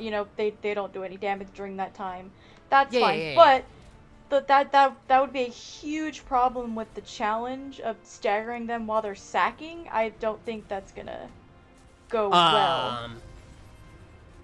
I think that's a good question. That's true. Because that's the challenge. You have to kill them while they're sacrificing. Yeah, but that doesn't mean you can't stagger them. To be fair, they did make the Rapid Relic challenge basically impossible by making the Relic unable to pick up orbs. To pick up orbs. You know, so it's we not have beyond to cheese them. it to get it done? Wait, hang on, pause. What challenge impossible? The Gatekeeper Rapid Relic. It's the Triumph challenge, not the actual challenge. It's not that it's actually impossible. The Triumph challenge. Yeah, it's the Triumph challenge, not the. But we have the, to cheese it to get it done. Yeah, that's true. We have to. You're right. We have to cheese it, and so, you know, I genuinely don't think, because intellect barely affects the super of the relic, and the super animation needs to fully end before the kill happens for the mods that return super on Praetorian kills to trigger. And if you're shooting your super from that far away, you're probably gonna miss. Yeah, that's true. Shit. Yeah, so there's so many things that are like that what happened to the fucking? I mean, as much as I don't bring up Garden that much anymore, because obviously it's older content at this point. Garden did Champions really, really well the season it came out, and after that they did fall off. And Bungie, I'm telling you right now, if you're gonna put Champions in an activity and then you boost the light of Destiny as seasons go on, you need to boost the light of the older raids. You don't have to boost. The thing is if we're gonna have raids, let's say we're having 2 dungeons come out in Witch Queen, and let's say we have 2 raids come out in Witch Queen, and let's say all of the the 2 dungeons, let's say that one comes out season 17 and one comes out season 19, and then we're having a raid come out in season 16 and a raid come out in season 18. Those are all gonna drop Pinnacle until the year's over, right? No. Why the No. That's not how it works. DSC stopped dropping Pinnacle as soon as VOG came out. Yep. Which was what season? Middle of this Beyond Light year. So 2 seasons was DSC at 2 Pinnacle. seasons. Gotcha. Okay. So, if you're gonna make it stop dropping Pinnacle, I still think, just for the sake of making the raid actually still a challenge, which I think is still good, you should still just kick the Champions light levels up to current. I disagree, because what's the worth of doing it if you're not going to get anything good from it? What's the worth of doing it right now? I mean, if you're going to do GOA in the first place, you're farming it for weapon rolls, right? Yeah. But, like, if those raids have come and gone, you probably already have those weapons. Well, yeah, so if you already have the weapons, you're doing them for fun. What's the problem? Like, that's my point, is if we're going to make a raid and we're going to toss it to the side 2 seasons later, here, like, let's say this season we're going to get Witch Queen, well, I don't know what the raid's called, but the raid on on season 16, I'm going to say we're probably getting one of the 2 dungeons on either the 16th season or the 17th season. It wouldn't surprise me if we get another raid this year, this content year, it's going to be Taken King, revamped, because it fits in. And whatever with the other dungeon. Why are we throwing out raids halfway through the season? Why not keep them? It makes no sense. It goes against... The thing is about doing that is, you know how we just had this whole thing with sunsetting and everything else, and how all your gear can be leveled up and all this other shit? Why are we making it to where players go into raid level content, and 2 seasons later, even if you may still be farming for a role, especially with the depth weapons, if we're going to put a depth weapons in them and everything else, why would we get rid of them after 6 months? Why would we not keep those up to content until end of content year? It makes no sense to me. Well, they'll still drop it. Powerful cap. And I think your first clear of a week will drop it at level for you, but not not plus Pinnacle. level. Yeah. I know, but that's my point, is so if we're gonna have 2, I don't know about this second raid, but I'm gonna say probably 2 raids and 2 dungeons in this upcoming content year. I think that's the plan. One Queen. new raid with the one that's coming with Witch Queen, and then one returning one later in the year. Exactly. So we're gonna have 2 raids and 2 dungeons, and I'm gonna think it's probably gonna go raid, dungeon, right? That's what it did this last year. Exactly. Why is it after raid dungeon, why would you want to cut that content off from being a Pinnacle people grind each week? And why not make it raid, dungeon, and those are pinnacles throughout the year, because A, you're giving people more pinnacles to get, which is not a bad thing, as much as Bungie likes to say it is. If by season 18 or 19 you're giving, what is it, season 20 will be the last content season? If by season 20 someone is playing catch-up on 4 seasons of content, you should be pumping them full of pinnacles, so they can get to max level and play catch-up. Because they have 3 months to deal with a year's worth of FOMO. What dungeon did they introduce in whatever the season was after Season of the Hunt? Did they introduce a dungeon? No. Or was that the Prophecy? Prophecy was Arrivals. No. That was the Prophecy coming back available. I think that was right. Or it was late in Season of the Hunt, like very late. I think I think Prophecy when things went away, they're like, oh, we have to remake it for the engine, so. Yeah. So here's my thing. I'm just curious. Do you two agree with me that if we have a content year, let's call it, we have Witch Queen Raid, Dungeon 1, Returning Raid, Dungeon 2. By Season 20, when you have Dungeon 2 and people are farming out all the content of that year, does it make sense to cut off those extra pinnacles or keep them on so that way players that jump in late can get to max level easier to farm out a year's worth of content that they've missed? From a player's perspective, it makes sense to leave them all as pinnacle, so the more pinnacle sources is good. From a Bungie perspective, from a business perspective, that is a very bad idea, because then you're not promoting players to go play the new content. And it's all about engagement with the new shit.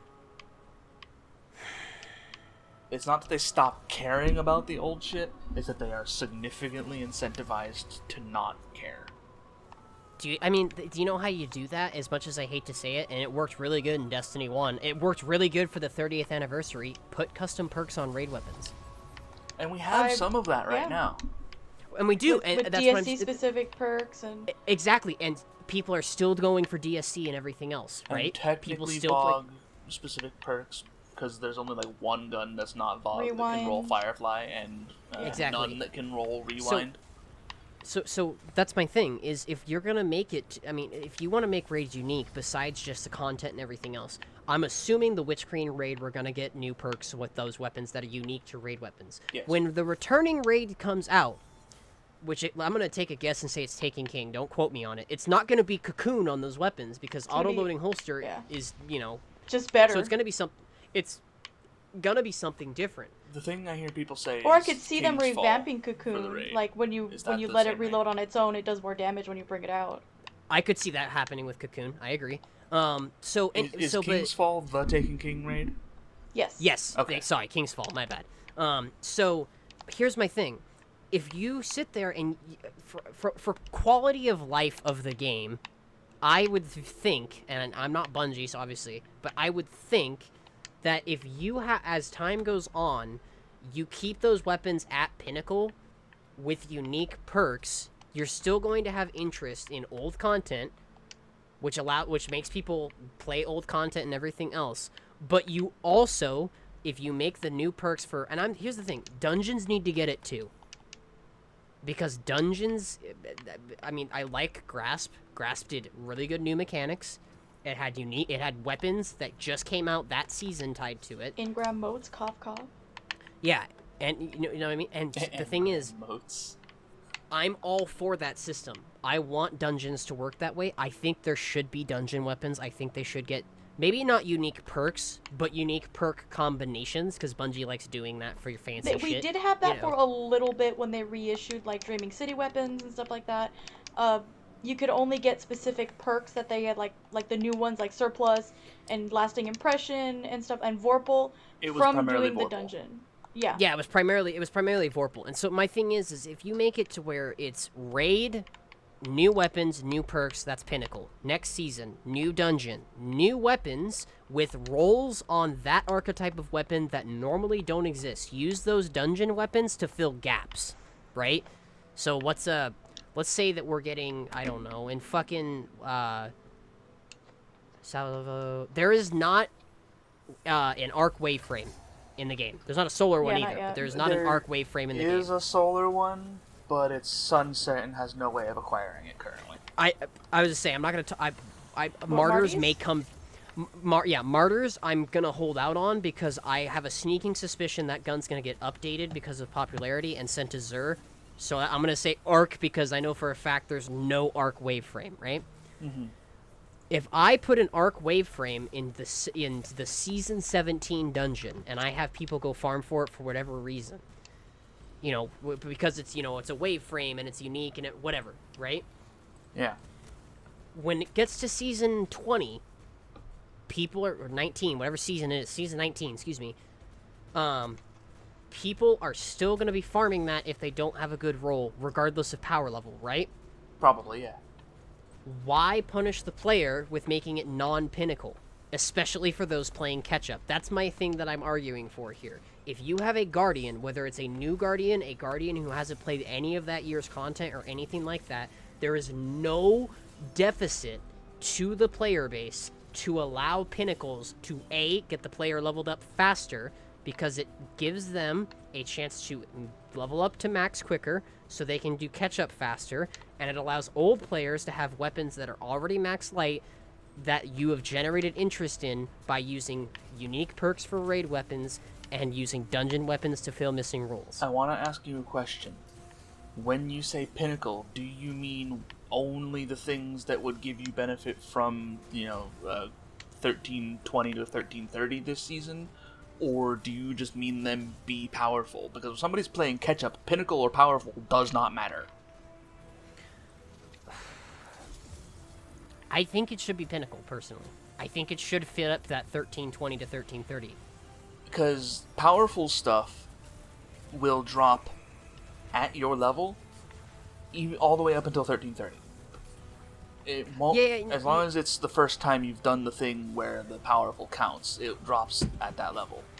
But I think it does anyway. I'm not like 99% certain, but I'm not 100%. But even then, I see what you're saying. But Bungie specifically wants to make sure that you do the pinnacle grind at a very specific speed.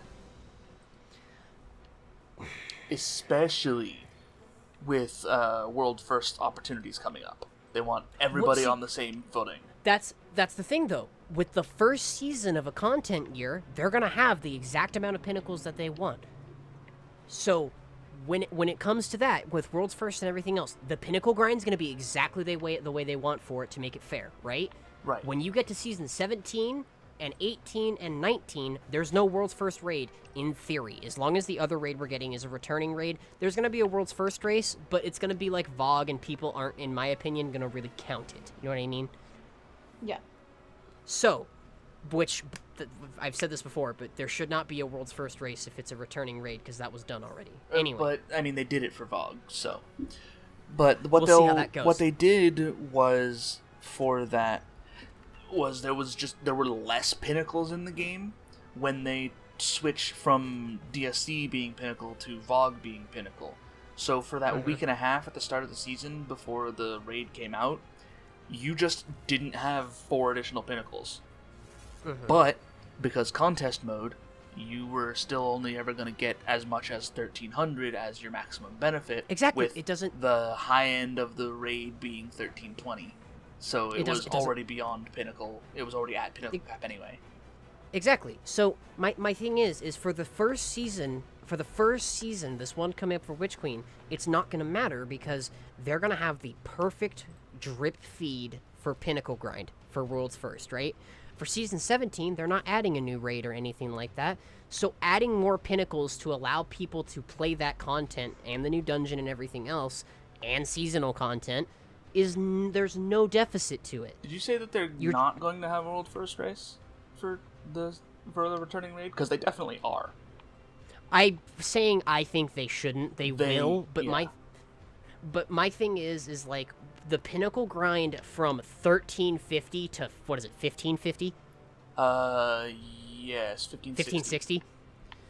Yeah. That is a grind that I understand that they're going to do that for raids. I don't have a problem with that. But if they're grinding 30 fucking light levels every season that we do and everything else, having more pinnacles to get to max content isn't a bad thing, because the faster you get people up to pinnacle cap, the faster they can do high-end seasonal content, and the faster you can get them into GMs and trials. Yeah. Which are some of the lowest player-based activities in the game currently. And part of it, and I think Bungie would agree, is the fact that players don't want to have to grind pinnacles out every fucking week, just so that way when GMs come out and everything else, you're ready and you're set up and your artifact is leveled up and everything else. Yeah. If you allow players to have more options for pinnacles, especially in PvE content like that, you're doing nothing but benefiting the numbers for those late game activities where light matters. But especially master raids and things like that. you're speeding up the rate at which you can do the farm, which Bungie does not want because they want playtime metrics. And that's It's gonna be an argument I'm never gonna win, because No. the thing is, and I know you both agree with me, it would be incredible for this to happen for the health of the player base. Yes. Yes. Like, as far as like I'm keeping not player disagreeing retention. with you. No, I understand that. So for player retention, what I'm bringing up here would be fucking incredible. But you're right, for analytics, statistics, and everything else, it won't happen. And You hate that I'm right. man, that was a tangent and a half. I just looked at how long we've been recording. Yes, I was gonna say, as soon as this line ends up, we should probably be at our wrap-up point at this point. But, I mean, it's still PvE talk, so. Yeah, so we were still Yeah. on topic of the health of endgame PvE. Pinnacle and pinnacle farming is the endgame PvP. Game PvE. Yeah. Talking about the old raids, I do have one thing to add, is if they do, the raids that are staying, like Garden and Last Wish, since if they want them to get more playability besides their exotic that are tied to the raid, I do think that they should get a revamped perk pool and a raid-specific perk, like Reconstruction or Rewind rounds. I think Last Wish and Garden need something like that if they want people to play the old content, because Outside it is of the enjoyable, new- but outside of the new content, it's just No, outside of a new expansion coming out for the Dreaming City, I don't know that Last Wish is going to get any perk updates. I wouldn't even be upset with. I wouldn't even necessarily want perk updates. Like, I understand, Suka. I would love for it to happen too. But with perk updates and everything else, honest to God, like, I don't even care about perk updates. But if you're gonna keep old raids in the game, why keep them at the power floor? Why I not let think, them drop it bare minimum powerful? Yeah. You're just at that point, because if you're gonna keep the raids in the game, why not make them actually benefit the players? I think Right. they need something. Either it'll be selective or it'll be like a rotator like D1 had. And Bungie cannot sit here and tell me that hurts the game in negative ways, because they did it in Destiny 1 with weekly featured raid, and Vosik, even so, if Wrath of the Machine was weekly featured raid, you got bonus loot. But if it wasn't, you could still do Wrath of the Machine to hit max level and everything else and grind up to 400. So Yep. there's no way Bungie can sit here and tell us that having old raids, even if it's on something like that where it's a weekly featured raid, drop up to light content is a bad thing. There's no way. I honestly would even be in favor of that system coming back. So let's say we have Witch Queen raid come out and everything else, and we have a weekly featured raid with modifiers. I swear to God, though, they put champions in match game in it, I'm gonna fucking burn something. They would. Yeah. But They're just like they did with VOG, they put champions in it and match game. I know they would. But anyway, if we have a weekly featured raid and everything else, and you have you're already doing it. Back in D1, you had the harrowed versions of weapons. You had all that shit, right? You're Adept now doing versions. time loss weapons and adept and everything else. You literally have the system in place already. But these old raids just sit here and like turn to dust and die, basically, because Which sucks, because Last Wish is, in my opinion and many other people's, the best raid in Destiny. the best raid they've ever made, hands down. Hands down. It's 6 encounters. I mean, yeah, there are positions in the raid where people can just sit and shoot ads, but I mean, come on, it's 6 encounters. The boss Not is great. really.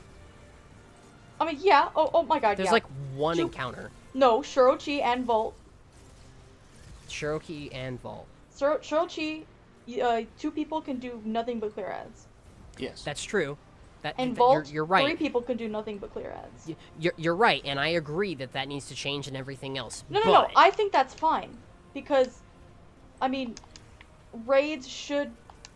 I don't know. It's a thing in my mind. Like raids the should topic be fun, of ad control is always going to be a problem. I think raids should be fun and have positions where people can just watch and see what's happening. Because when you're trying to cheat someone, something, let's say like Spire of Stars boss, where everyone has to do something, and it's just not going right. Like people don't have the reaction time to stand by and learn. That's why I enjoyed Last Wish so much. I enjoyed doing it for the first time, and then I enjoyed teaching it because I could take people through it. Okay, this is what's going to happen. You can stand and watch, but the next time you're going to learn. I disagree entirely that there should be ad clear only positions because I have maybe so not many ad clear only, but experiences easier positions that aren't as heavy as some others. I want everybody to have an important role that if they fuck it up, it ends the run. And maybe it's not Crown hard. did this really good.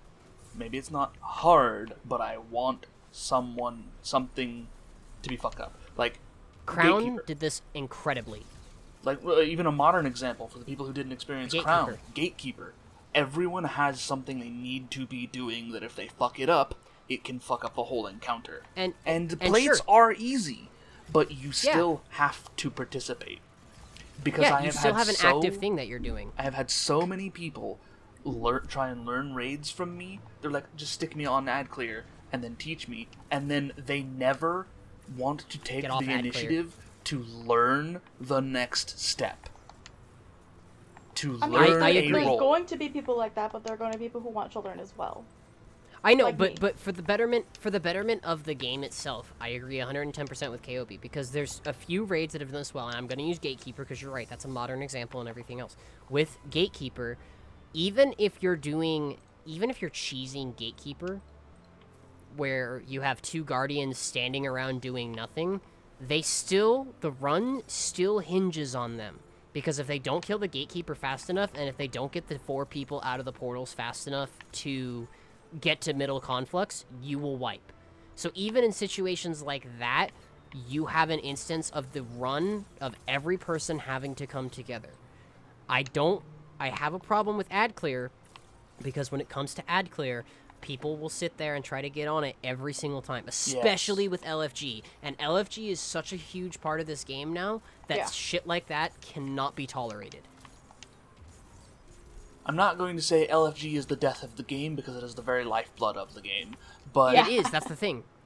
But it is the place where people will try and find in LFG. Yes, people will try and find the single easiest, least effort way to do anything, and there's nothing you can do to change their mind about it. You know, if we had mechanics, I mean, even for certain, like, and Bungie has done this Leviathan really had well. That too. Like, you had to do something. But yeah, Bungie does this really, really well. In boss mechanics, and I don't know why they only do it for just bosses. When you're looking at Leviathan, you have 3 people out, 3 people in. You have people clearing ads, you have 1 person punching scions. But the thing is I don't necessarily mind that formula because it's random. Just like Vogue with oracles, it's random. So everyone has to learn how to do the inside portion and the outside portion. So even if you're one of the lucky people who gets outside on Atheon and you just have to, deal with plates and call out oracles, you still know how to do inside. The problem I have is when we get to shit like, I could think of a few instances, but like Atheon. And Bungie, like Atheon, yeah. Atheon is like a prime example of almost the opposite of Gatekeeper being good, where everybody needs to be doing something. Atheon has everybody needs to know every role because the role you get is random. Whereas with Gatekeeper, everybody's role is fixed and everybody needs to have. I don't mind. Roles. No, I just argued in sake of that. I don't mind that. I don't mind that mechanic of Atheon being random because you still have to learn. The issue I have is when. Okay, I got what you're saying now. I was like, are you arguing against me? No. No. The thing that I do have problems with is when you get to shit like, for example, second encounter Crown, where you have 2 people do fucking everything. Because everyone else just sits back and literally twiddles their thumbs. Yeah, crystals. Because it's ass to do anything else. Yeah, because you don't have to do anything else. Or, and the thing is Bungie makes beautiful encounters when they force all 6 people to go. I can think of Riven. a few examples. Riven, the first encounter of Scourge, DPS Ooh. phase of Scourge, Crown of Yes. Sorrow DPS, Crown of Sorrow Galran phase 1, all of it, Vault of Glass Gatekeeper, Atheon. These are all even going back to Destiny 1, Atheon, King's Fall, Daughters, Golgoroth. These all are fantastic examples of utilizing a 6-player fire team. And with even Did everyone have to do Nightfalls... something in Sisters? I don't remember Yeah. that. I remember Yes. standing around while someone did the jumping. Yeah, so you have one random player who does the jumping, which means every player is going to learn how to be torn by dimensions and everything else. I see what you mean. It's the random role choice that you're talking about. Yeah, see, with situations like that, I don't mind ad clear because you have it's a dice roll. It's not like it's set. I understand now. Okay. If you have a set encounter, then you need to have all 6 guardians doing something. Like, for example, one of the best ones that's solely based on ad clear is plates in King's Fall right before War Priest. Everybody's doing ad clear there, but they have you're all to do doing something. Yeah. You're all doing something, You have to and you're switch. all rotating. You have to move. Yeah. Exactly, and you learn where all the enemy spawns are and everything else. Same thing with Riven. If you are the cleansers, it forces you to not do it the next time because you have a cooldown timer on the Taken Essence. So if you cleansed once, it has to be someone else the second time. Everybody learns how to do ad clear, reading through the pain, and cleansing on legit Riven and everything else. And that's why for those that don't know, Riven has mechanics. Yeah. For those of you that don't know, for all of you that sit there and learn the new cheese every season. I know the cheese is here to stay, and it's fine that it's there. But at the same time, Riven encounter is such a beautifully designed mechanical encounter. Even with fucking some bosses where you sit there and you think there's ad control, look at fucking Garden, which I think Garden does have a lot of instances of that, especially, look at, Sanctified. Everyone's doing something. Sanctified, even if you're defending, you have to learn how to build. You have to learn how to build, which is debatably the hardest mechanic of that boss fight, is getting fucking platforms consistently. For some reason, people don't know how to tether. I don't understand that. Or, double tether. It's fucking, stuff like that. That's fine. I have problems when we have shit where you don't have people do that because... Now, does every encounter need to be like that? Does every encounter need to be someone... Okay. Not every encounter has to have someone doing something. Now, the difference in my mind is major encounters.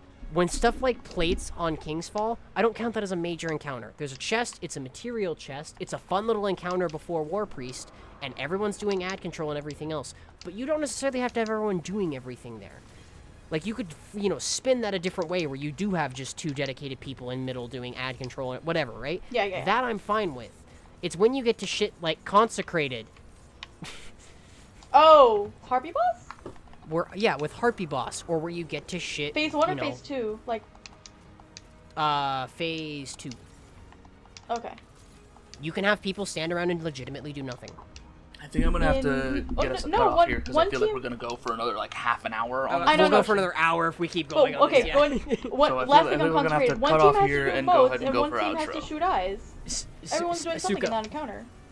Suka, we'll talk about it after the podcast. We gotta cut it off. Yes, yes, I understand. Good discussions, but I think we gotta cut it off because I don't really want to edit a 3-hour-long video. Yeah. I don't know. I need to figure out. Okay, you know what? I need to get more space on my PC, but I will, since I am always in PvE, I will try and get you some footage. We'll get stock footage for it. Don't worry about it. Anyway, we're gonna be I'm on the moon right now currently, so. Go ahead, KOB. All right. I don't know what we're gonna do for a topic next week for PvP. I'm not sure there's anything. Maybe something will come up in the TWAB. Since it's gonna come one last time of the season. But we don't have any new information on it. No, but just general talk about Iron Banner, plus the stuff that we know in the future, the stuff that's going away and stuff. Fuck it, we just talked about high-end PvE. Might as well talk about the health of high-end PvP. I mean, we can do that again. It's good to check the pulse every now and again, anyway. Exactly. But I think that will do us. I know I cut us off in the middle of the conversation, but we were definitely going long. So. If you're interested in hearing more of that kind of conversation... I love doing raids and shit like that, so I have a lot of opinions on that. If you're interested in hearing more of that kind of conversation, come back in 2 weeks for the PvE content, or come back next week for when we talk about it for PvP. I will yell my head off again about raids and nightfalls and strikes. We will be mad on the internet. Oh, like someone we know. Yes. Alright, well, I would like to thank everyone for listening, watching, or interacting in whatever way they do. And we will see you next time.